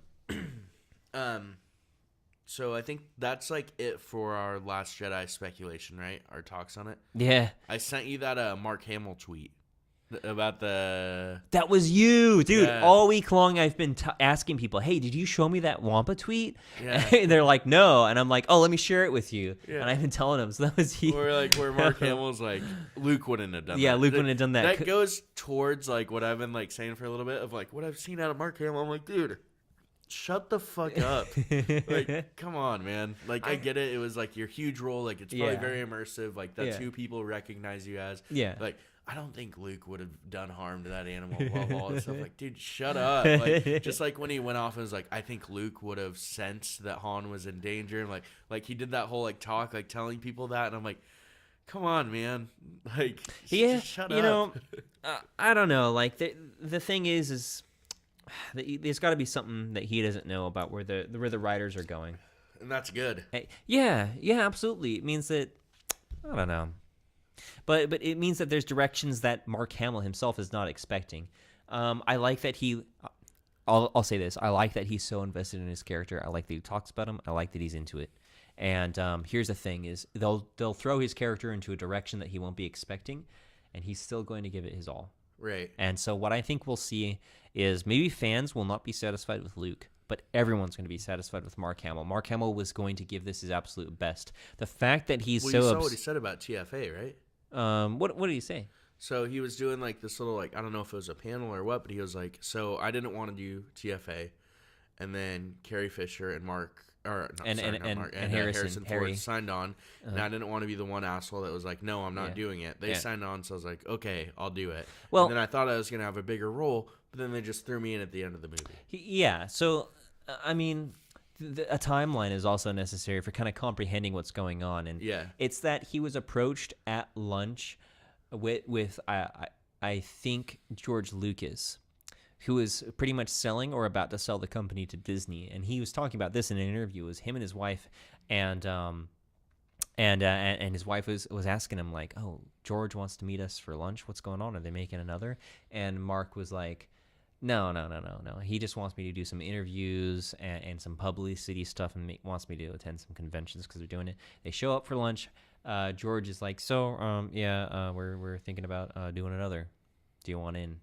And he felt like he had no other choice but to say yes. So he says yes. It's in Disney's hands. It's in J.J. Abrams' hands, and he's probably getting a lot of money. And he is Mark Hamill, and no one else can play Luke, and he cannot possibly get fired. So he says he speaks his mind, which is I shouldn't have been in the last fucking minute of it. Right. And he shouldn't have. He should have been there. That's the truth. Mark Hamill's, in my opinion, speaking the fucking truth. Luke doesn't run away. Luke, when it came to Empire Strikes Back, he had to go save his friends. You know, he went against Yoda's advice and Yoda's will, and he went to go save his friends.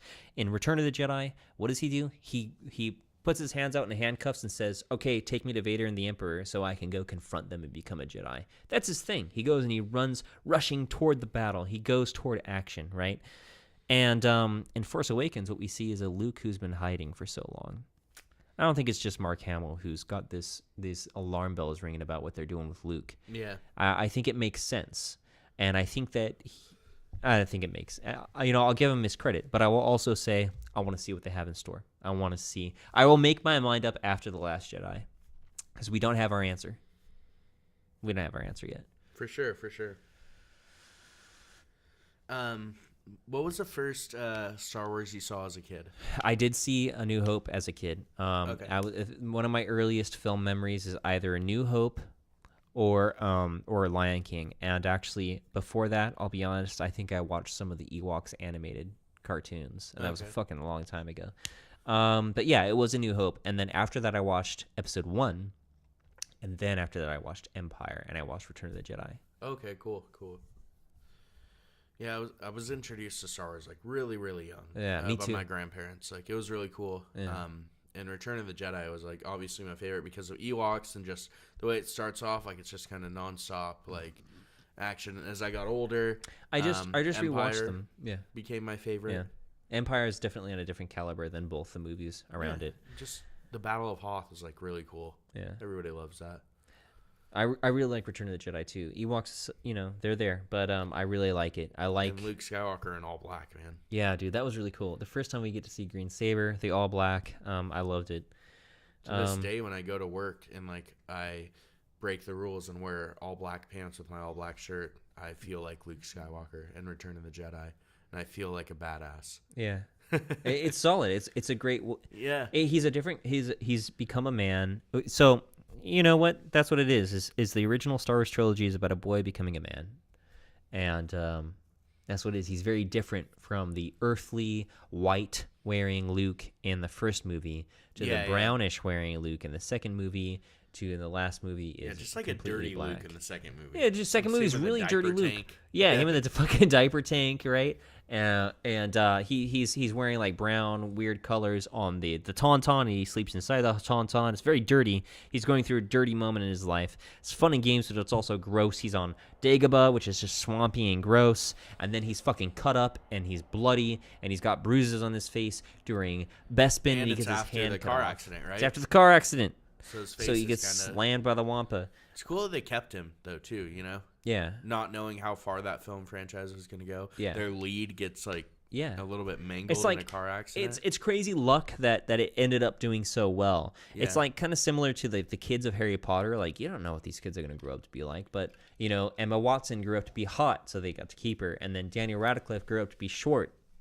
I don't know why they kept him. Rupert Grint is he's Rupert Grint. Yeah. He's still Rupert in Grint. England.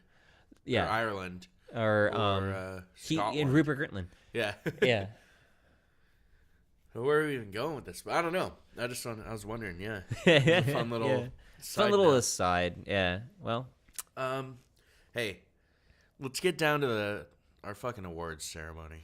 Yeah, it's time. It's the end of the year, and this is really when you told me about our end of the year podcast, you're like, hey, prepare, get your awards ready, and dude, that's what I've been hyped up for the most. So it's fun to break it down for people. We're gonna do a couple at first, like shows of 2017. I'm gonna run that one for us.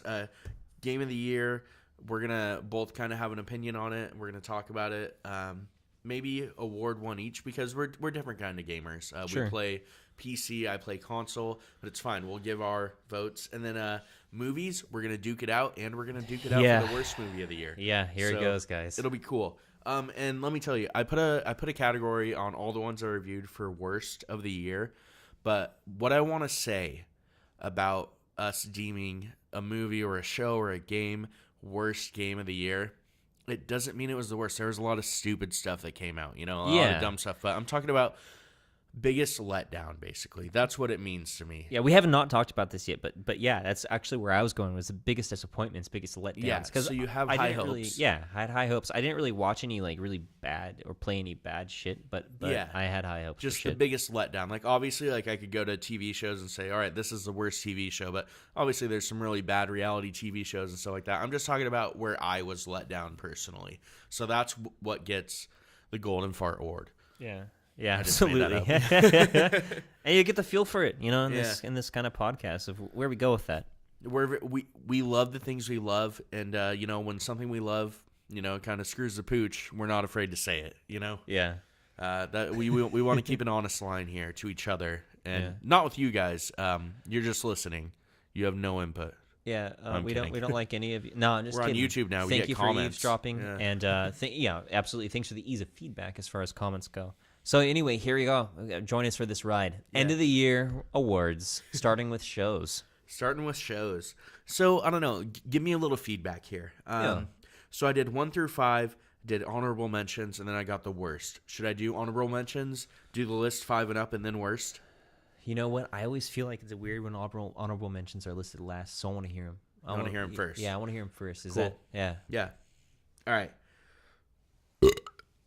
So, ladies and gentlemen, the belching beauty. All right, give Cris. it to me. All right, so shows for 2017. we're going to go honorable mentions, like we said. Shameless is up there. You're the Worst is up there, and Nathan for You. Damn. All great shows, but I can only pick 5. Sure, yeah. So I've been hearing about those that's shows where all it year, goes. so I'm not surprised to hear they're their all names really again. good. Cool. And hey, spoiler alert. Breaking Bad is not on this list. I'm sorry, guys. It wasn't out in 2017. Even if it was, it still wouldn't be on my list. Might as well shut off the podcast now.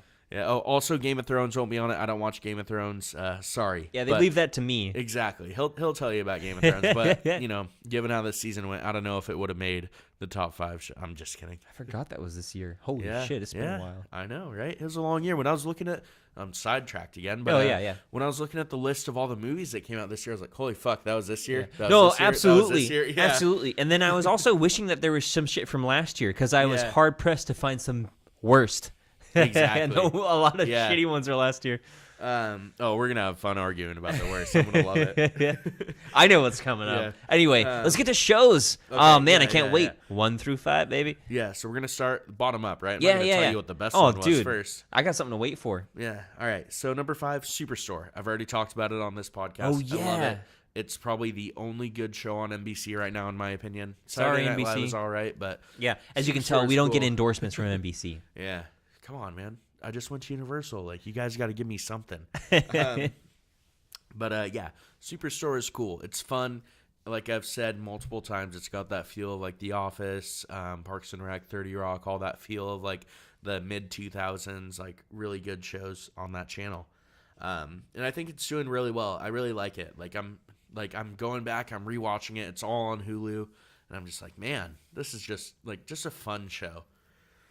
Number 4 was Always Sunny.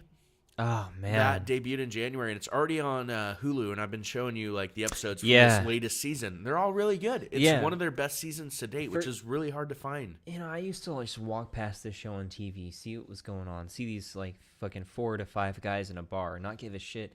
And then I sat down and watched one episode, and fucking, dude, I'm hooked on this show. Yeah, it's good. Yeah, dude, this is fucking hilarious. It's cool. Yeah, it's like the Every new Seinfeld. character is the worst. Yeah. I don't know, maybe like. Yeah. Yeah, they're all just like bad people in their own way. Yeah. And, like, they just all like it's mesh. Lovely, dude. Yeah. Yeah. It's good. It's super fluid. Like it keeps going, Yeah. I love Always Sunny. Every episode has been creative. creative. Really good. Like especially for like being, this far in. I think this was like season 12 or 13. Jesus Christ. Yeah. And So you this showed me far some in, of the they're doing episodes great. from this year too, and they're just exactly. the quality like, we is saw there. The water park. Yeah, water park episode is just so dope. Yeah. Everybody do your job for one day. Yeah, that was too. really good. Such unique ideas. Oh, the sitcom, Two Old Ladies. Oh yeah. That was a great concept fun. episode. That was fun. They're always good at like keeping it fresh. So that was cool. Number 3 is Zach Galifianakis' show on FX, Baskets. It's really good. Okay. He's like a rodeo clown, and it's just really like dark, like weird comedy. Yeah, it sounds pretty weird. Yeah, you'll definitely have to check it out. It's really good. I mean, it made number 3. Hey. There you go. Okay. Number 2, HBO's Vice Principals. Okay, you've talked about that throughout this year. Yeah, it was really good. Is it over? Because was this the one you were saying was 2 seasons only? Yeah, 2 seasons long. And it's now it's done for good now. It was really good. It ended really well. That's amazing because you'll get shows, and when you finally get to the end, it's like it's because it ended because either the show had to be canceled or they ran out of ideas. But I'm really glad to see that this one panned out. They knew how it was going to be. Yeah, like they're like, hey, it's 2 seasons, so they were able to write it accordingly. Yeah. And it was the great team of Danny McBride and Jody Hill that worked on Eastbound and Down. They're working on a new movie now, which the title escapes me, but you'll hear about it. Just look up Danny McBride. He's in the Mountain Dew commercials. He's promoting that due diligence. He's doing it now? Yeah. Cool. And then number 1, drum roll please. It would be The Mick. The Mick. What's going on here? So that's a show on Fox. It's the lady from Always Sunny. Oh, okay. Yeah. She's like her sister married this rich guy, and then like they evaded taxes or something. They have to run away from the government, and now she's like taking care of their kids, and she is a terrible person. Like it's very Always Sunny, like the feel, but it's just really good. The whole cast is good. I feel like you might episodes on Hulu. You might have brought this one up once. Yeah, definitely. Yeah, you did. You told me a fucking story from this one. Oh man, it's so good. It's a great show. Yeah. I'm surprised how they keep it fresh every week, especially it being a Fox show, because shows on Fox tend to like kind of like die out. Stale out. Yeah. It's just really great. I'm really proud of like the team that's worked on this. Like the cast is great. Everything's just firing off. So, congratulations to Mick. Yeah. You have won the award of Let's show Talk that with Cris. 17 people listen to. Yeah, for sure. You won Let's Talk with Cris and Dr. Thrawn's best show of the year. Yeah. If you guys want to meet up with us, we'll give you a trophy. Just let us know in advance so we can actually go out and get the one. trophy. Yeah. I know this place that used to make a lot of soccer medals for kids, but I think they had trophies. They were really expensive, so we never got them, but they if have you could trophies. endorse us, that'd be great. That's where it's at. All right, so so let's get to the worst show of 2017, and that would be Last Man on Earth. This started off as like one of my favorite shows back in season 1, but the fact that it's on 4 seasons now, and it's just absolutely awful, like boring, just really not great. And by worst, it means biggest letdown. I'm very let down by this show. What's the biggest fucking change between season 1 and season 4? Like, what were you just hoping never evolved. For? It never evolved. Season 1, like, he was really funny. Like, he was this asshole, and, like, it was cool. But then all of a sudden, like, just more and more people keep showing up, and, like, he just, like, turns into this weird guy. And, like, this season right now, like, nothing's happening in the season. Yeah. Like, just like last season, nothing was happening. There's no progression. Like, they make up a new, like, plot point in every episode, and then it's, like, pretty much done by that episode. That's but sitcom it's for not, you, but you it's know? like it's supposed to be a continuation show, and like it's not very good. It's not working well at all. I would be surprised if it gets another season. That's really too fucking big bad. Time. Yeah, and I love Will Forte. It's a good show. It was a good show. It's not anymore, unfortunately. Yeah, I see. And then second on that list, if I could give a co-winner, would be South Park. It's just not a good show anymore as well. Damn, this new season's failing. It's just not good. I don't know, but that's it. Biggest letdowns, yeah. So let's move on to Game of the Year, our opinions. Yeah, for sure. Yeah, I'm ready to talk about games. You open it up, but I mean, like, here's the thing about in my position is I've played very few and very little of few, but I have seen a lot. Because what we've got is I'm a PC gamer here, Dr. Thrawn, and then we've got also PC, PS4, and Switch player here is Cris. Yeah. So he's actually exposed to a lot more games. It's very lucky that we have all consoles between us except for Xbox, but he's got a lot of the exposure. I don't have any order for my best games, but I do have a lot of remarks. Okay, sure. So you want to take some stuff away? I'm gonna do it the same order that I did. Honorable mentions. So honorable mentions first. South Park: The Fractured But Whole. Really good game. Really solid. Nothing wrong with it. Yeah, there's better games out there. Yeah, this is one that I wanted to check out. It's available on PC, and just great I've been RPG. seeing a couple of episodes of South Park that have gotten me like kind of interested in at least playing this as a game. Yeah, it's really fun. Very like easy to get into the world of it, so that was cool. Another honorable mention would be Battlefront 2 for the visuals. Gotcha. I'm not it's knocking beautiful. the single player campaign because I haven't played it. Sure. Just we know the issues with online. Yeah, absolutely. We know them. They're there. Yeah. It's gotten to the point to where at first the visuals were enough to keep me going, but I don't think I've touched the game in a couple of weeks. Understood. But it's still up there for pretty much the art direction. It's in the honorable mentions. I was still really stoked that I bought this game. I'm probably going to play it again. I'm just waiting for a couple more of my friends to get it once it goes on sale. Yeah. You know, this game will come up again. Yeah. So number 5, I threw Splatoon 2 on there. So Splatoon 2. Now we talked about this game. We did it. That was one of our biggest reviews. One of our first reviews. Yeah. And I played that game for maybe a night with you, and it's a game where you touch it and you can feel the quality. Yeah. It's unique. It's new, and you know I feel kind of bad putting it at number 5 with all the other great games that came out this year.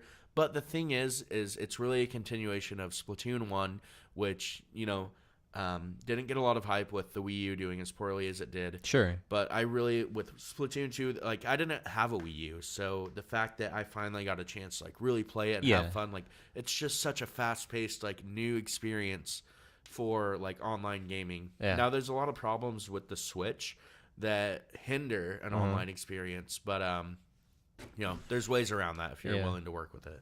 Cool. Yeah, it was a solid game. Now I played some rounds of it, and I really appreciated it as an arcade arena arcade game. Yeah. That just had so much replayability to it. I could definitely understand the appeal of that game. That was solid. It was simple, and it was nice and clean. Yeah, So it was fun. It looked cool. Like, the thing about the Switch is with all the cell shading, you just look at it and you're like, oh, man, like, these graphics are just always going to look good because they're so simple. Yeah. Like, you're not going to look back in a couple of years and be like, oh, those cells don't look the same anymore. No, it's going to look the exact same, kind of like a comic book drawing, Yeah. And, it's kind of like maybe even the kind of Borderlands approach where it has a kind of like a look to it that's cell shaded. Look to it that's timeless. Exactly, where the graphics won't ever look bad because they don't worry about detail. They just they've got a style to it. Yeah, absolutely. Same with any Mario game, really. Exactly. That's what Nintendo's going for, which they should, because they are not up to par with the current graphics system. And it's fine. Then you just end up with timeless games. Exactly. Well, anyway, number 5, Splatoon 2. Yeah. Number 4, Super Mario Odyssey.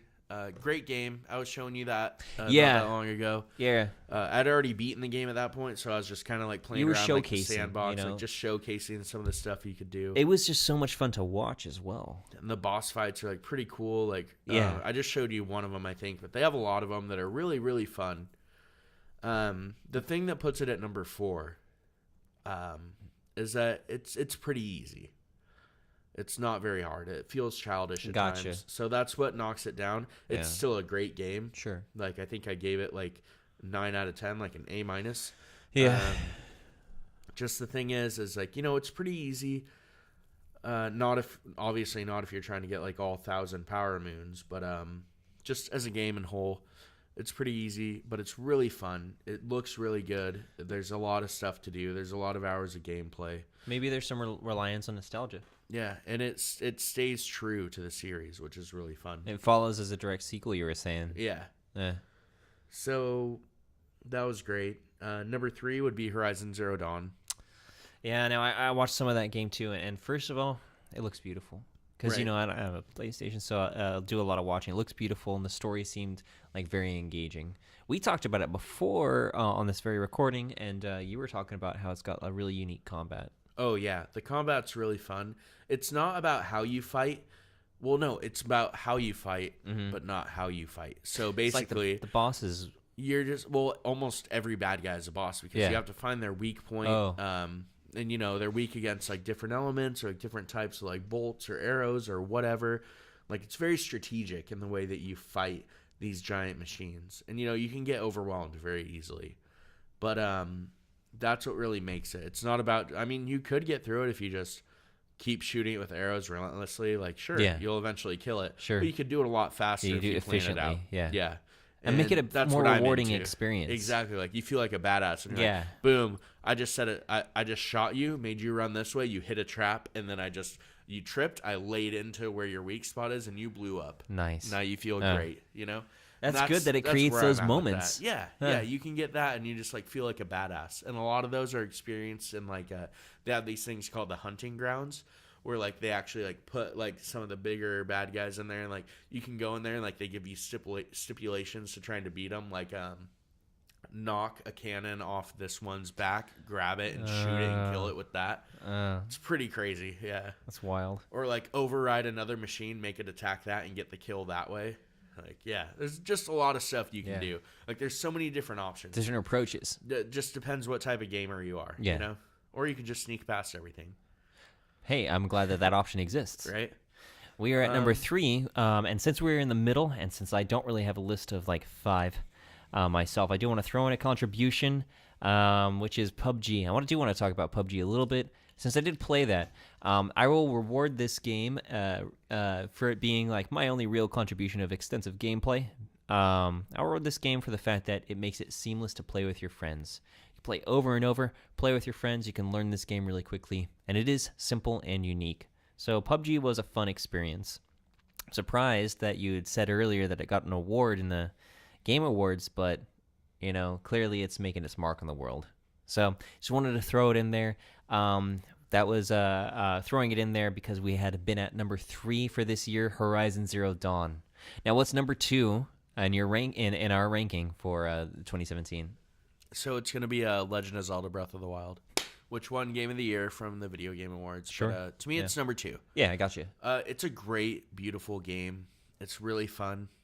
The only reason that it falls is because it turned into almost every other game for me. Open world. Yeah, that's a big fucking risk about open world. It's a big risk. Hey, it's still great. But, they changed it up, and it's something I've done before. It was still really good and really fun, and still felt like a Legend of Zelda game. But I really wish that, it was more like the old one. Like, I miss, like, dungeon crawling, and I miss, having, like, a legitimate boss that wasn't the same boss reanimated 4 times. That's the thing is, maybe I can kind of maybe help express something for you. Is you go into Legend of Zelda not because you want the same open world game you get out of a different game, but because you want to play a Zelda game. Right. You want to be challenged. Like, sure, like, there are all these shrines, I think 120, like, shrines that are all, like, mini, like, puzzle rooms, which is great, but I don't want to do a mini puzzle. Like, I want to get through this, like, hard dungeon that makes me think. You know? You want more Zelda, not more of what sells. And obviously that isn't me hating on the game because I put it at number 2. Yeah, we keep that in mind. This is like after, when I first played Mario Odyssey, I said, hey, this is better than Zelda because they stuck to their roots. Thinking about it more after I played them, obviously I put Mario at 4 and Zelda at 2. But yeah, Legend of Zelda was great. But that brings me to my number 1, which wasn't even nominated for Game of the Year. Really? Not at the Game Awards? No. What do you got for me, man? It's probably going to hit everybody at the sideball, but I'm going to put Resident Evil 7 as Game of the Year. Wow. So simply because from the fact of when I picked up the controller and started playing that game, I,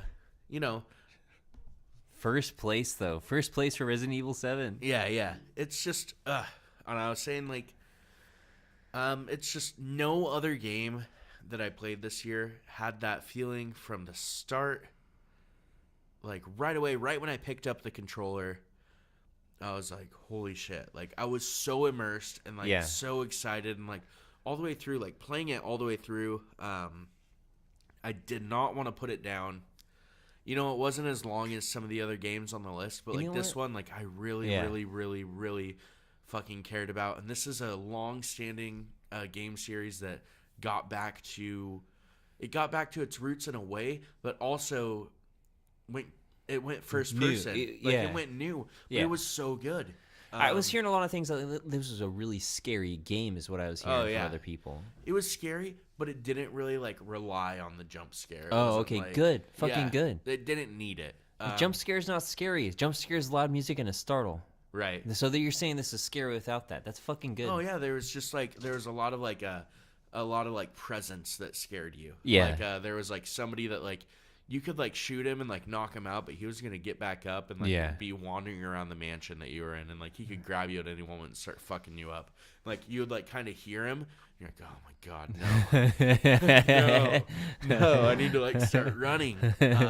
To me, that's my game of the year. Gotcha. I wish there was more of it. I wish there was more puzzles and stuff like that. But the thing is, with as good as games look now and as big as they are, it's really hard for them to like put more and more and more into it. You know what? If anything else, here's the bright side. It did not overstay its welcome. Right. And they actually, just today, they came out, or maybe it was yesterday, they just came out with 2 new DLCs for it. One of them was paid and the other one was free. Okay. Yeah. So, cool. Hey, I think it added like a couple hours of gameplay, like maybe 5-6 hours. Yeah. But, I like that when that happens so far out from the launch, because I want to say this game was in February, or maybe it was even January. It was really early. Yeah. That's one thing I can fucking remember. And the top of the year you guys are talking about it. So it comes out, and so now it's like December, and this DLC coming out is just like refreshing. Like, oh man, now I want to play the whole game again. Well, I'm going to wait till I have the VR, because with the game, it includes VR capability to where you can play it in VR. You don't have to buy a VR copy of the game.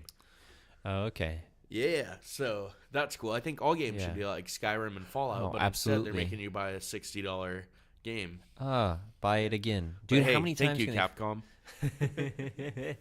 Yeah, no, absolutely.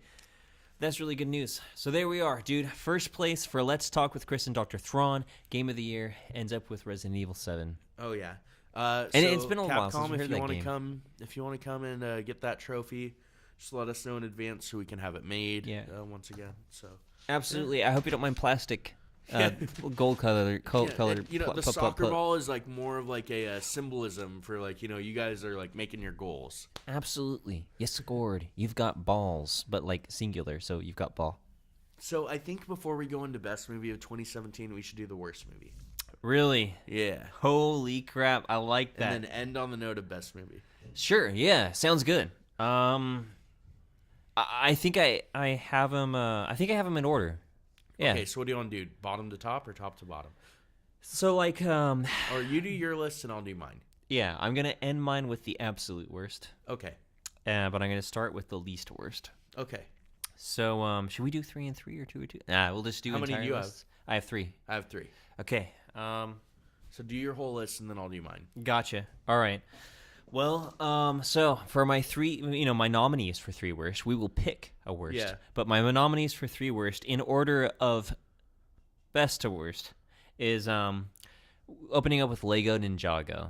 Okay. I really liked the Lego Batman movie. I had high hopes for Lego Ninjago. I loved the commercial. The trailer got me hyped for this movie.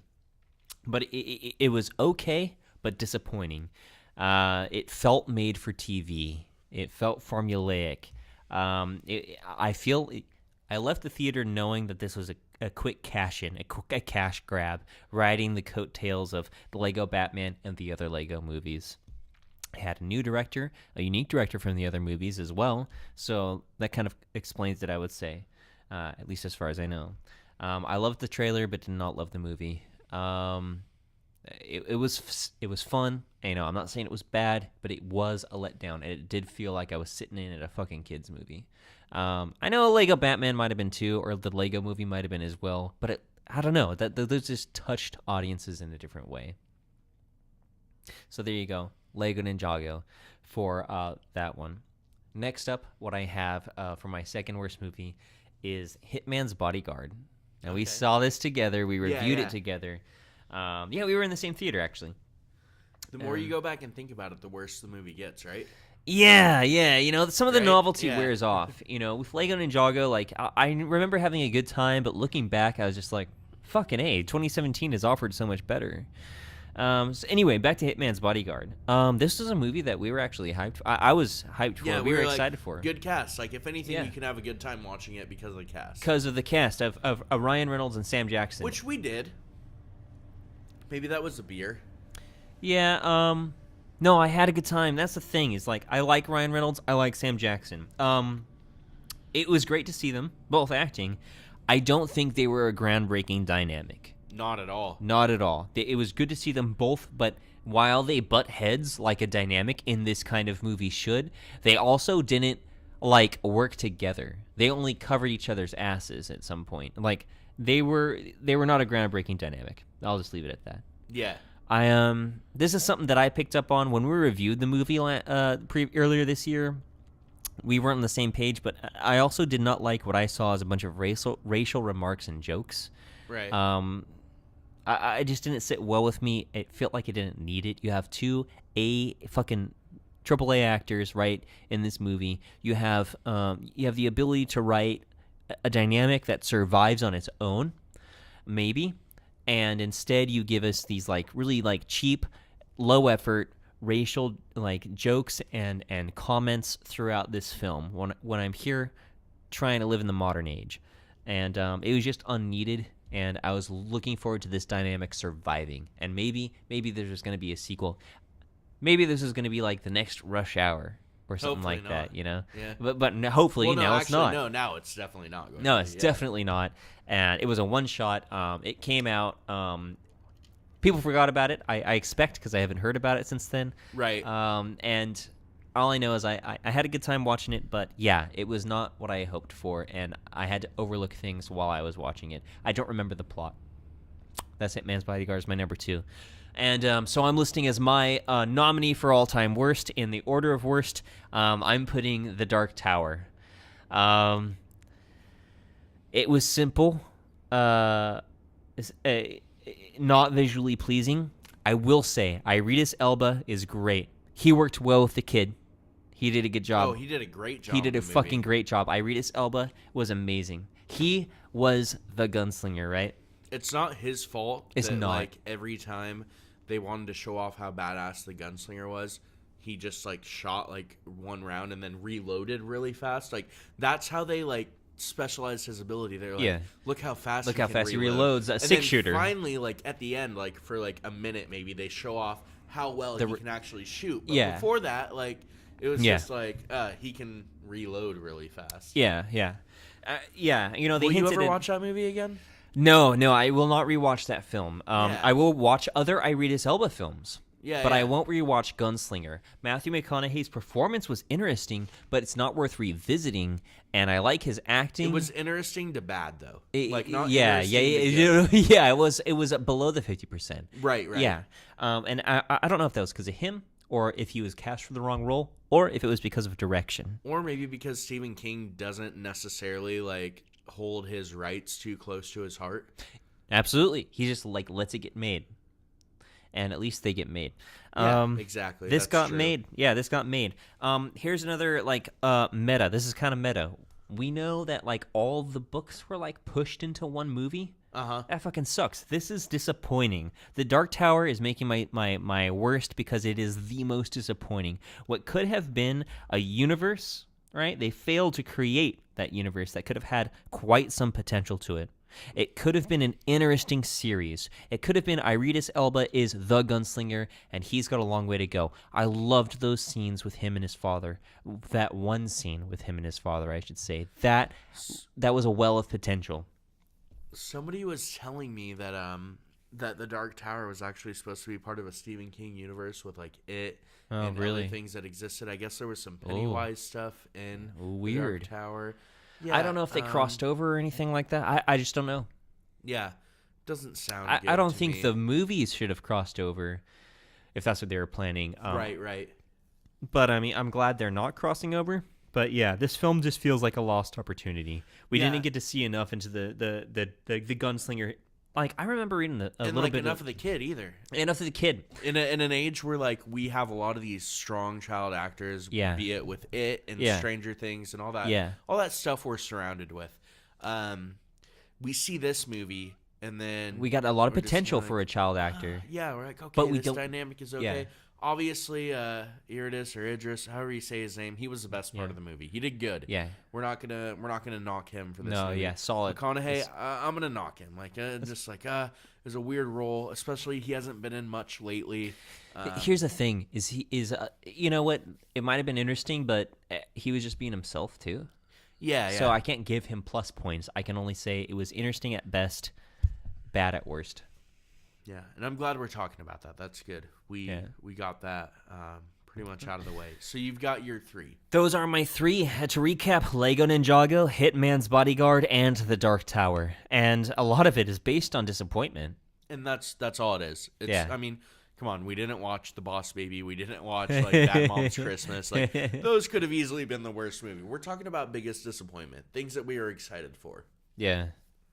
It's kind of like we just ended up on the same page. So starting on that note, hit me with biggest disappointment. Okay, so number 3, I'm going in the same order as you. For me is Lego Batman. Fucking A. Right? Yeah. I knew we'd come at a butting of heads of this. This is insane. I wasn't into it. I was so excited because after the Lego movie, I thought, man, this is cool, like really cool cast. It wasn't there for me. It wasn't the movie I wanted it to be. It didn't do it for me personally. I know it got a lot of great reviews, so obviously it's not going to win the Golden Fart Award. But hey, that's my number 3 personally. I get you. Me. Hey, there you go. Yeah. Yo, post a lot of fucking dirty ass hateful comments. I need you YouTube trolls more now than ever. Please come join me. Side Dr. Thrawn. All right, let's hear about this number. This was like when I didn't like Inception, and everybody was just like, "Are you kidding me?" I was like, "Well, I fell asleep. I mean, come on. What do you expect?" Number 2, Dark Tower. We just talked about it. Fucking A. So I don't think we really need to say anything else. It's number 2 on mine, number 1 on yours. Gotcha. We got a very strong Golden Fart candidate right there. Yeah. Number 1. I think you know what it is. Yeah, it's fucking Mother, isn't it? It's Mother. It's fucking Mother. Yeah, that was my least favorite movie of the year. Your least favorite fucking movie of the year. I have praised it time and time again for its cinematography. I think it was really good. I think that was really strong. The symbolism did what it wanted to do. The symbolism. I just don't agree. With it. I'm on your page. I don't agree with it. I can barely remember what the symbolism is, and I don't regard it.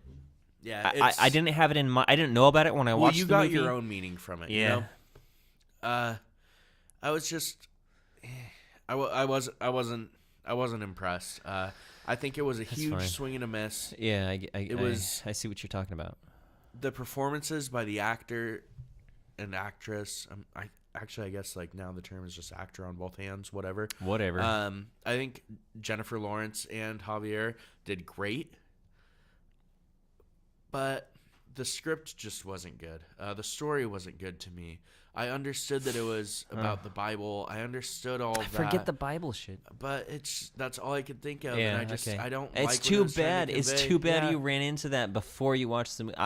I got it from I'm like, they're trying to do something, and it's just like, it just wasn't for me. I didn't like the artistic direction. I got that it was very artsy from the get-go. That's the thing. I'm like a very harsh critic when it comes to like things trying to be overly artsy. When they are, I'm like, that was a stretch. Like you were trying to do something, and it just didn't hit on me. But that's okay. Other people liked it. It's obviously not going to win the Golden Fart Award. And I knew that coming in, but I had to be honest. Yeah, be honest. I had to be honest, you know? So I think I'll make my case for it. Yeah. You know what? It's the one movie we both have in common. Yeah, we both have it on our list. And I'm glad it's this one. I'm glad that the Golden Fart Award for Let's Talk with Cris and Dr. Thrawn, the worst movie of the year or biggest letdown, goes to The Dark Tower. The Dark Tower. The Golden Fart. A universe with so much potential. Not that I was a fan of the books or anything. But we were just really excited hyped to see for it. it. You know? Yeah. The commercial looked really solid. Idris Elba is fucking solid. But the movie was mundane. It was mundane as shit. I didn't walk out of the theater unhappy, but also, it's it. That's the end of it. That's the end. That was The Dark Tower. That was the Gunslinger movie we got. That's it. It's over. So congratulations. I'm just gonna assume it was Lionsgate that made that movie.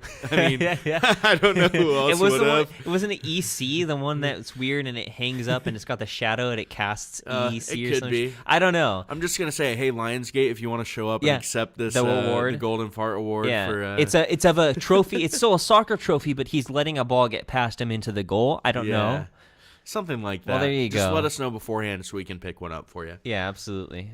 But hey, that brings us to 2 days, please. 2 days notice, Amazon. You know. Yeah, you know how they are. That brings us to the best movies of the year. Best fucking movies of the year. So this one's a little bit different because we're both gonna have 5. Are we just gonna both go down, or should we do 5, 5, 4, 4? Yeah. I think we should do 5, 5, 4, 4. HMs first. Do you have any HMs? Honorable mentions for movies. I did have one. I didn't write it down. Let me see if I can remember it. You know what? I know of one. I know of one. Okay. You know, I'll go out and I'll say Spider-Man: Homecoming is at least one of my honorable mentions. Yeah, that's my first honorable mention as well. There you go. So let's talk about Spider-Man: Homecoming. Great movie. Yeah, it was fun. Yeah, you know, and you know, we differ. You know, me and Dr. Thrawn and Cris differ. I loved the Tobey Maguire movies. I at least love the second and the first one. Oh, and I fucking hate all of them. I think Tobey Maguire is awful. I think James Franco can't act that well. And I think when you go back and look at it and realize that, like, if you were an adult watching the movies, they weren't bad, or they are bad. But I get that there wasn't much else out there at the time. I like them. I think they stand the test of time. I especially think that the second one is good because the internet also thinks it's good. I like these movies, and I don't really remember Andrew Garfield. Do you? The Social Network, is that what that is? No. No. That was Lex Luthor. Yeah. Anyway, also Andrew Garfield had a go at Spider-Man as well.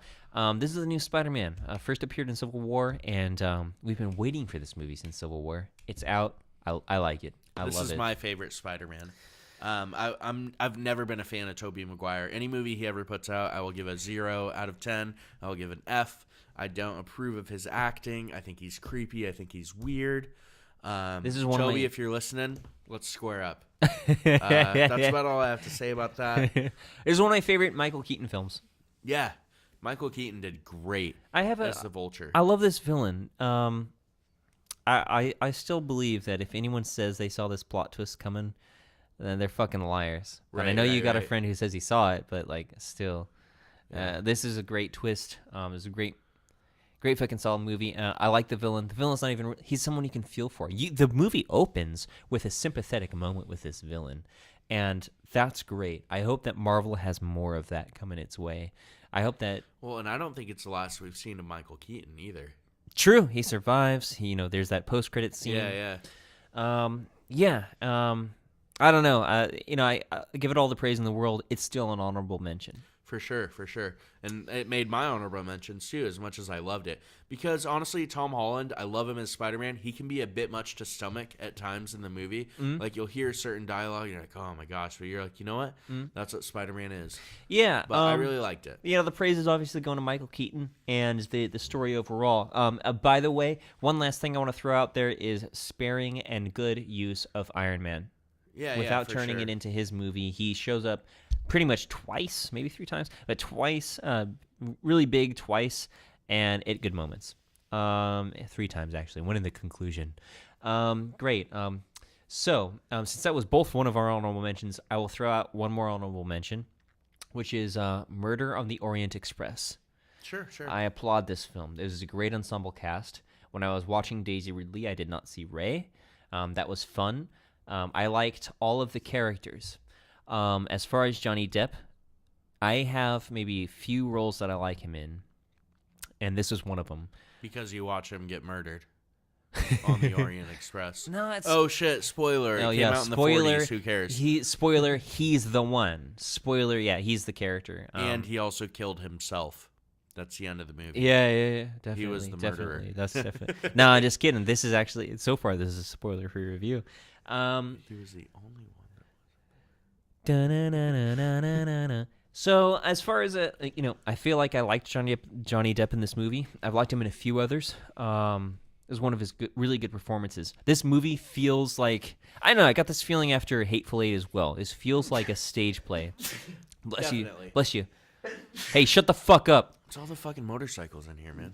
Jesus Christ, yeah, all 3 of them. Jesus Christ, there are 3 of them. All in Bruce Wayne's garage. Yeah. Does that count as a motorcycle or is that a bicycle? It feels like an ensemble cast, is what. It is. It feels like a stage play. Yeah, for sure. And I've got my history with theater. Does really well. And so I like it. I know that this movie was probably going to be a hit with theater fucking motherfuckers.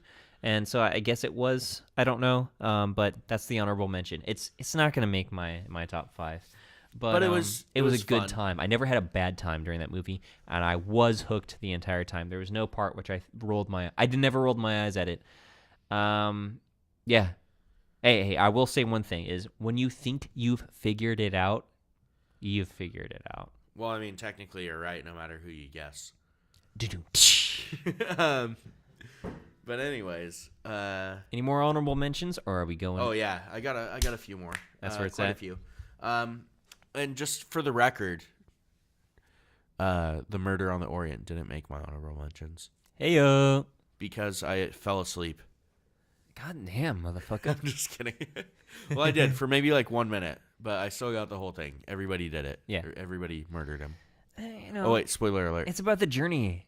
This one's not about the destination. I watched it all. It was cool. There was some good stuff in it. But there was some other really good stuff this year. Split was really good.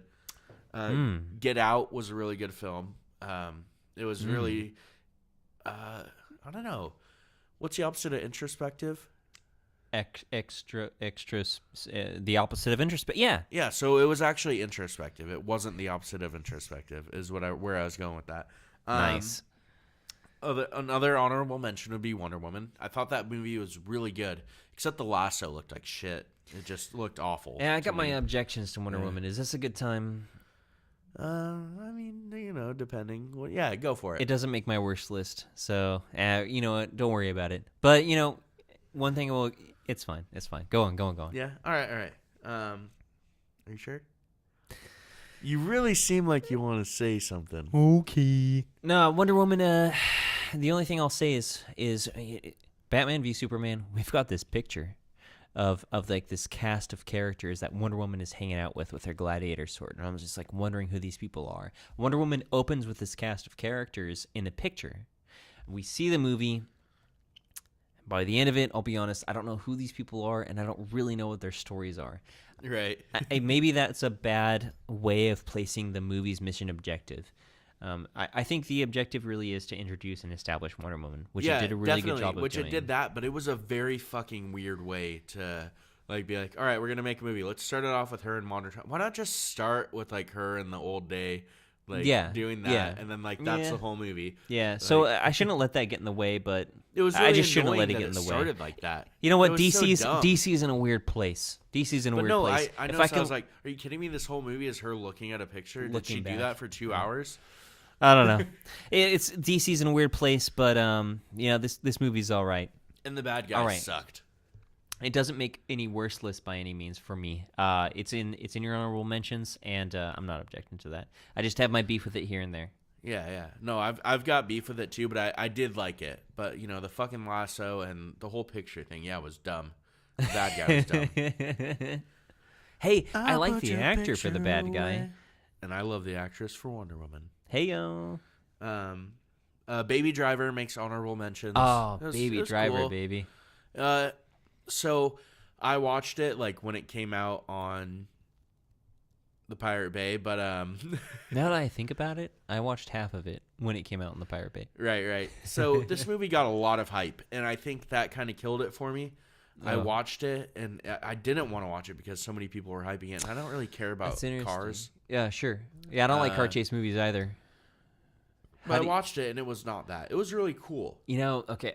Speaking of car chases, we just went over worst movies, and we did not bring up Fate of the Furious. I didn't watch that. You didn't? No, neither did you. I thought I did. No, we watched Fast and the Furious 7. Is that the one with the submarine? Yeah. Are you fucking sure? Yes, positive. This is embarrassing. Yeah. I thought that it's I watched... okay. I don't think you're No. the I only watched person Fate of the Furious. in theaters? No, I watched Fate of the Furious. It's the one... It's not out yet. I don't even fucking know. Fate of the Furious is like below worst movies. Anyway, sorry to get us on a sidetrack, but like... No, we watched like Furious 7 or something like that, and then like the new one came out in theaters, and everybody's like, "Oh, we should go see that." And whoa, no, Fate of the Furious is the one where Vin Diesel has a baby. No, the one that we watched here at your house yeah, was the last one, the 7. Fucking A. Yeah, I think. I don't know. I could be I wrong. don't fucking know. Who gives a shit? I don't think we've seen the newest one. The reason I brought it up is because we don't give a shit about car movies. Baby Driver was a car movie, but we gave a shit about it. Right. A little bit. Enough to make an honorable mention. It was pretty cool. Pretty good cast. Like, you gotta love Kevin Spacey. Jamie Foxx is in it. I'm a little old for that, but... Yeah, right. You're a little too old to love Kevin Spacey. But, honorable mention for them. Then my last one was Guardians 2. Guardians 2, July. Okay, yeah, cool. That's my last honorable mention. Yeah, yeah. Guardians 2 is solid. Any other Guardians comments? No, we can go to 5. No. I will throw one last honorable mention. Coco. You saw it. Yeah. Coco is going to be my second favorite Pixar film. Although my first is Incredibles, which is your least favorite. But Coco is probably going to be my second favorite Pixar film. Cool. I had a blast. I had a good time all throughout. And you even saw it before they pulled the Frozen 22-minute opening thing. Yeah, I know. Yeah, I saw the Frozen 22-minute thing. It didn't bother me. I thought it would. I think that I saw Frozen once. I don't think I was handcuffed. Oh my god. No, go fuck yourself. Oh my god, this PTSD kicking in. No, so the Frozen thing didn't bother me. It was more about the snowman than it was about the bitches. Right. So it was funny. It was comical. The thing is it's 21 minutes, and you're trying to watch your movie, and this is here for so long. Pixar usually has its like little openings, and they're not that long. No, yeah, but the world agrees. Yeah. I don't know. I don't know what the world's opinion is because I Right. But okay. Well, here your every man is apparently feels the same thing as everyone else. That's good. They're like, what the fuck are you guys doing? Which is weird because Frozen isn't Pixar. Yeah, it's Disney animation, just like Yeah. Wreck-It Ralph or Yeah. Yeah, but Disney owns it all, so they're blending it. But Right. anyway, Coco might be my second favorite Pixar film. It was a good time, and check it out if you haven't. Have I? Have you? No, not yet. Check it out. You'll have a good time. You'll have a Pixar time, is what it is. All right, so that would end our honorable mentions. It's time. Let's go to number five. Five. Four. Three. Yeah, it's time for number fucking 5. Who's first? You go. All right, I'll go. My 5th favorite. Right, we're going 5 to first. Yeah. My 5th favorite is It. Cool. I watched that movie alone in a theater where this theater had 2 levels. The level in front of it was like a bunch of seats. The level behind it was elevated, and then behind me a bunch of seats. I watched it in the seats right in front of that elevated fucking wall. I was alone. I had myself a beer. It was 11 a.m. and I was in between shifts at work, and I watched this movie, and I had nothing but a good time. Yeah, it was so fun. It was so much fun. And it was scary in ways that like you didn't expect it to be scary. Yeah, it was right? creepy. That's the thing, is it was creepy. Not scary. Yeah. There were no, I don't remember jump scares. No. There may have been some. I don't remember them. If they were, they didn't really affect me. If they were, then I'm strong. I'm a strong the man. film was not about jump scares. It was about the creepiness. It was about the eeriness.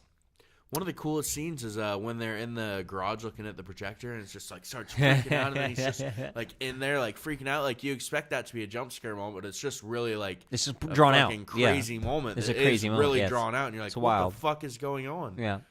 It was good. I liked all of the characters. They were all characterized. The child actors were just Great. surprisingly well, and Yeah. there was a good moments between Beverly and the lead male character while they were cleaning up that fucking bloody ass bathroom. Yeah, Good symbolism even that though you they get. couldn't see it. Yeah. All the symbolism. You in just get it. You just get it. She's afraid of womanhood. She's afraid of her father. Like, she's older than them, so she's not afraid of abstract things like the woman in the painting in the cloud. It was a fun time. It was a good time. You laughed when it was funny. They ported it from the book really well. Got rid of that crazy scene and replaced it with a scene that just makes sense. Right. That kids would do.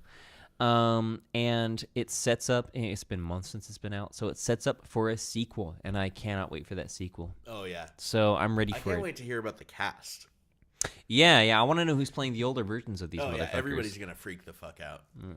Yeah, It's gonna be great. it was a good We're just time. gonna be drinking beer and This be felt like "Ah, a cool." classic. Yeah, this felt like a classic. Oh yeah, definitely. Like instant hit. Like you're like, sweet. I can't wait for it to come out on a home video. I'm Yeah. not even gonna torrent it. I will, but I'm also gonna get the hard copy on Blu-ray. Yeah, it felt like a classic, and you can just plug it in and like in one of those movies that your parents shows you, like one of those movies that your parents shows you. It was good. It was a good time. Yeah, seriously, solid number 5. Yeah. All right, so yeah, it's like, so my number 5, is gonna be Blade Runner, 2049. Whoa! There you go. Yeah.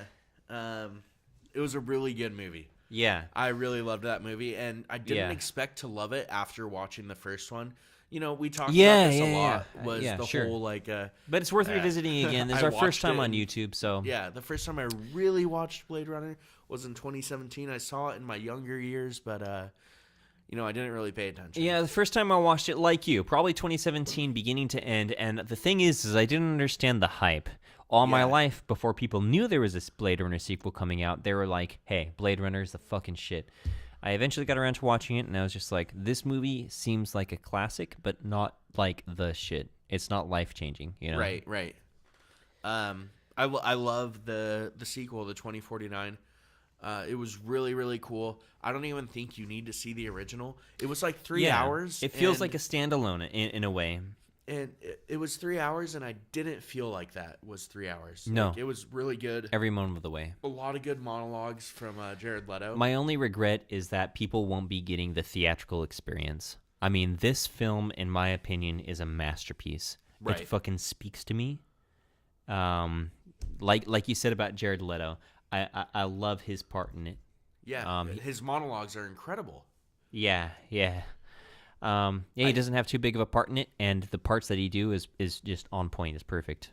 Besides Harrison Ford's part, which is the only one I'm critical about, but I have to be honest to me, every actor was set up for success. As far as Robin Wright, Ryan Gosling, he was definitely set up for success. The girl that played, was that Anna? His android. I looked up her name. I didn't write it down because I just was being on the hologram girlfriend. And incredibly good looking. Hey yo. But let's just throw that out there too. But no, everybody was really set up for success with a good script. This movie did terrible in the box office. What the fuck? Which is awful. Yeah, it's really too bad. It was such a good movie. If you missed this movie, you need to see it. It's so good. Yeah. Even if you didn't like the original, if you didn't see the original, just watch it. It's a great film. Alone, it's just fine. Everybody did so good. Think of it as a sci-fi film. Everybody did great. As far as for me, for Harrison Ford, I think they only used him as a great part of the plot. He was fine in what he was. He didn't take up too much time. But every actor was good. Even the small characters like Batista, right? Oh, Batista was yeah, fucking yeah. great. He was super good, and it was a cool fight. From the get-go, it was just all right.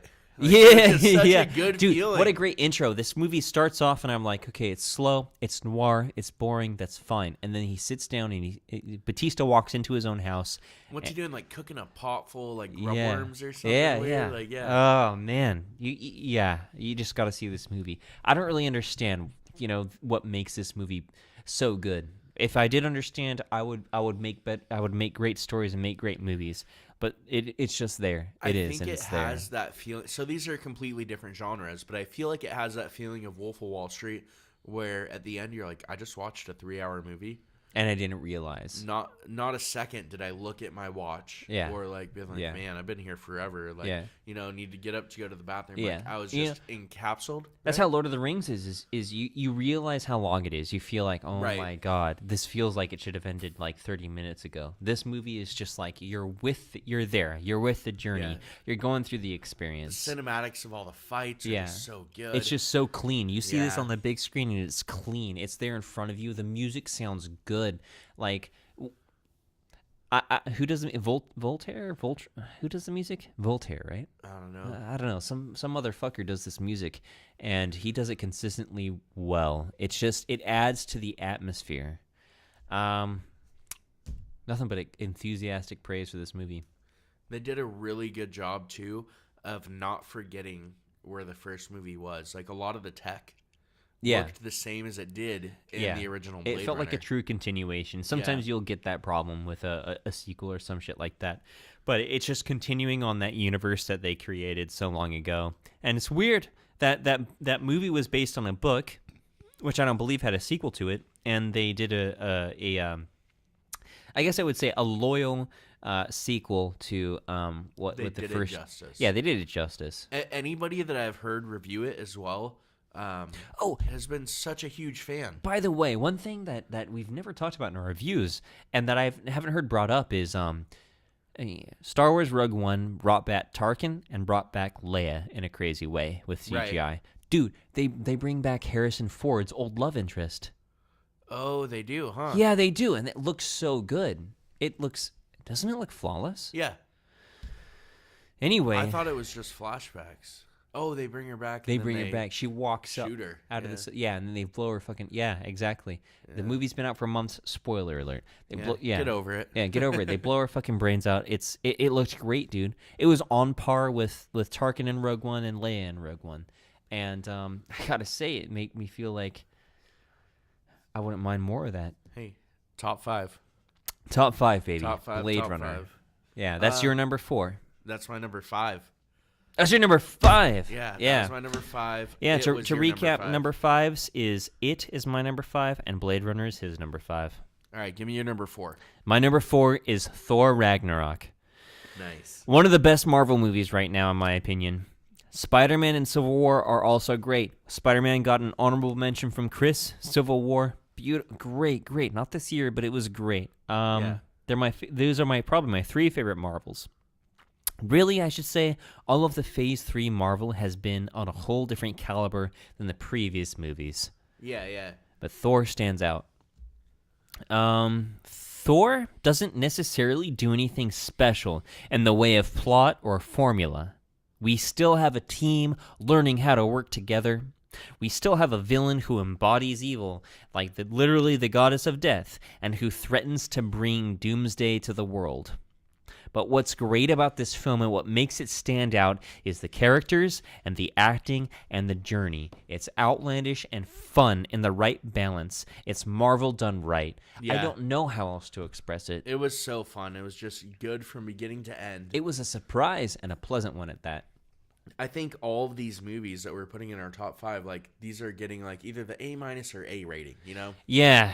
They're good. They're top 5 for a reason. Yeah, absolutely.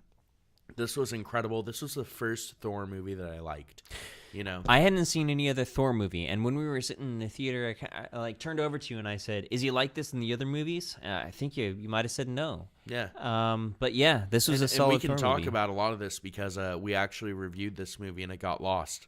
Oh yeah, we did do a review in on the this Lost movie. podcast. Yeah, it's in the Lost If podcast. anybody finds that, hit me up. And that was somewhere between Spotify, not Spotify. That was somewhere between SoundCloud and YouTube. But yeah, it was just so solid. Dude, I think a highlight of this film is the director's character. Oh yeah. Korg? Korg. Yeah, Korg. I mean, what a fucking delight. Amen. Amen. Starting a revolution. Handed out flyers to everybody. I got a couple of people who are joining. My mom and her boyfriend, who I hate.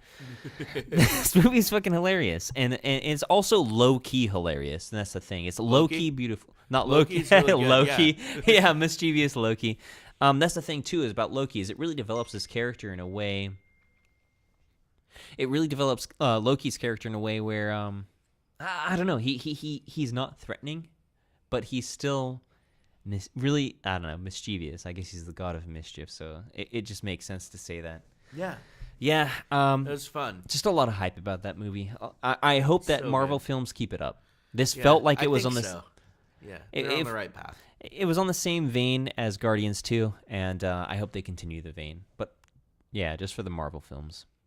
So cool. That's my number 4, Thor Ragnarok. Let's hear it, Chris. Number 4 is War for the Planet of the Apes. Dude, I should have put this in honorable mentions. I thought about this film, and I was looking through the list of 2017 films, and I saw it, and I wrote down its name. I didn't include it in my top 5, but I'm glad you did. Yeah. It was such a good movie.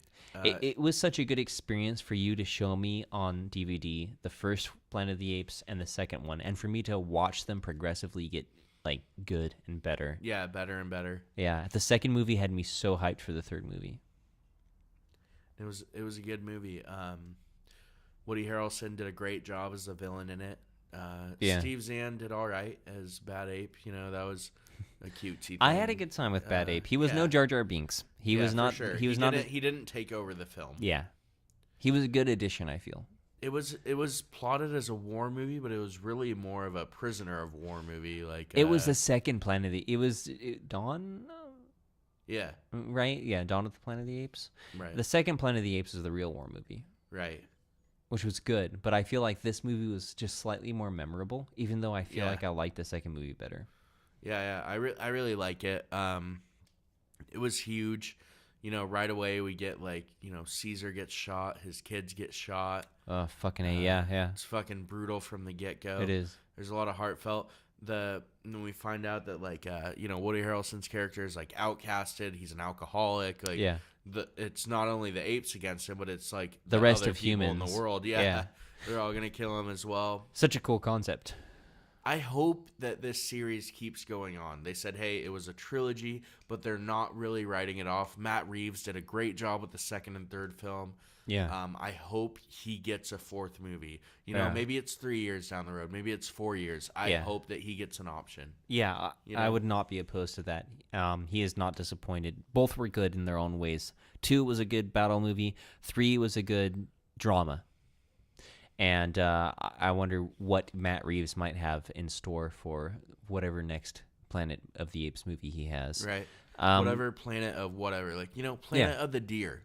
Get them intelligence. Give them opposable thumbs, and let's see what fucking happens. Right. I watched a lot of the original Planet of the Apes, and This is just such a different movie. The original Planet of the Apes was a hokey sci-fi concept. What if apes were smart? What if we put people in ape costumes? This one's really smart. They talk sign language. What if they evolve? What if they evolve? It's a different concept. It's a different caliber. And we're gonna watch them evolve. Yeah, and I really like this. I recommend the trilogy for anyone who's ready for that kind of story. Yeah, it's a lot of fun. So awesome. Those are our number 4s: Thor and Planet of the Apes. War for the Planet of the Apes. All right, my number 3. Yeah. My number 3 is actually on one of your worst movies. It's Lego Batman. Cool. Right? Cool. The film was, for me, an absolute delight. It had me laughing the whole fucking way. I loved it. I loved the voice acting. I loved the visuals. I liked the absurdism of it. The movie came to me at just the right time in my life, and it was the joy that I needed. And maybe that had some effect as to whether or not I liked it. But it sticks with me, and it was just really funny. So I like that movie a lot. Yeah. Lego Batman makes my my 3rd in my top 5. It beats out Thor Ragnarok. That's crazy. It's wild. And it beats out it. Yeah. I love that movie. Well, that being said, my number 3 is it. We've already talked about it. Yeah, we talked about number it. 5. Yeah. So there we go. A beautiful movie. Yeah, for sure. Go ahead and move on to your number 2. Our number 2 is yet another movie we've talked about, Blade Runner. Oh, man. Perfect. My biggest regret for film this year is not watching it a second time in theaters. But you can fucking guarantee I'll watch it as soon as it gets to DVD, a.k.a. Pirate Bay. But I'll definitely be watching it again.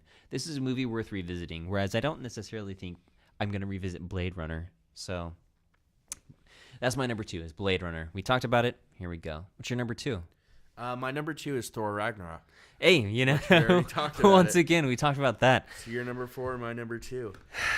Yeah. Right now, technically, that's going to rank it above Blade Runner. Jesus, really? Well, Oh, you take We it with saw- our averages and shit. We'll yeah, discuss with it. averages, we'll discuss But it, yeah. We but talked since about We've already talked about both of those. we gotta go with our You number gotta go ones, with your number 1. which I know won't line up, and you can probably guess my number 1 at this point. It is my highest rated reviewed movie of all of our 2017 SoundCloud podcasts, and that is fucking Mother. Let me talk about Mother. We talked about it very briefly, but I will give it my response. I felt like it has spectacular acting and cinematography, which you agreed upon when you nominated it for one of your worst. The directing was clearly really good in my mind. And here's where it comes to me. This had a story that I was with the whole way through. I felt like I was a part of it. This movie just gets me, I thought. It reminded me of a relationship that I was in so long ago. I felt like the way Jennifer Lawrence felt about Javier Bardem was the way my then-girlfriend saw me. This is my favorite film of 2017, and I've come to understand that it is a very personal experience. I understand that other people won't feel the same way about this movie as me. When I walked out of the theater, I didn't know it had bad reviews. I didn't know that other people didn't like it. It was a big shock to me when people started telling me that the movie got bad reviews. For Mother, this is just, I've expressed how I feel about it, that it was really personal and that I felt for this movie and that I get it. It feels like a dream to me, the movie. Nothing feels literal in the movie. So one of my really close friends told me, in response to me saying, dude, you should see this movie. This movie means a lot to me, and it feels like something that I've been through. He said, I don't need to watch a baby get eaten. Really threw me off. And Right. And that just felt like, well, that's a weird, impartial consequence of the movie. Is just like a part of a dream. It didn't even feel real. It was a fake baby. Yeah. You gotta understand. People just they take reviews too serious, and they do. They're like, oh, well, I know what they said about it. It's Yeah. hey, well, if you didn't play it yourself, or you didn't see it yourself. I was telling somebody the other day, they were talking crap about this movie. They were like, well, you mean that movie? That movie sucks. And I was like, well, did you see it? Yeah, did you No. see it? And they're It's and then I was like, did either of you see it? And they're like, no. I was like, okay, well, then I don't think you can really say that it sucked. Yeah. And they're like, well, did you see it? And I was like, yeah. Yeah. They're like, what'd you think? I was like, it was awful.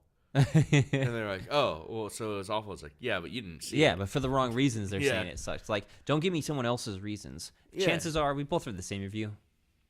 We both look at Rotten Tomatoes before we decide to watch a movie. But I know why I think it sucks, or I know why I think it's good. Well, anyway, I know Mother gets a bad rap. I also know that probably a lot of the narrative Mother might be coincidental, just a portrayal of relationship. I know the movie has I know it's supposed to like symbolize some biblical shit. I didn't know that before I went in. I didn't know that while I was watching it. I just saw a movie that I related to and felt with. Anyway, Right. Mother's my number one for this year. It's also my highest rated reviewed movie of this year at probably a 9 out of 10. We usually give movies 8 or high 8 point somethings. I think you gave it more than that because we've given some. might have nuts. been I think you gave it like a 9.7 or Is even, that 9.8? Maybe. Yeah. And, you know, it's ancient history, dude. And but yeah, there it is. So Mother's my number one, dude. And I'm out of guesses as far as what I could guess your number one is. Well, I don't think either of our number ones are going to win the award because they weren't on each other's lists or even each other's honorable mentions. I'm fucking ready. Number one for me was Logan. This is a movie that was really good, and Yeah. I thought about this twice at work today when I was thinking about movies. I think it was a heartfelt ending Yeah, to a series. It was really a big toss-up between Thor and Logan for me. What it came down to was what Logan meant and how they sent off a franchise and kind of knowing that X-Men was dying as like a studio franchise. And I think they did really, really well. It was the last good thing that Fox did. it was self-aware and it was sad, and they took the best parts of X-Men, which was Wolverine and the actor who played him, Yeah. and also Ian Picard. McKellen, Yeah. right? Or no, Patrick, not Ian Pa- McKellen. yeah, Patrick Stewart. Yeah. I always get them confused. Right? Yeah. And they took Patrick Stewart. And they took Patrick Stewart and put it in it, and they had such a good dynamic in this film, a really good one. I really liked the first and second act of this film. The third act had him fighting like a clone of himself, and like he was in a different place. But I really liked the first and second act of this film. I really liked the dynamic with Wolverine and with Professor X.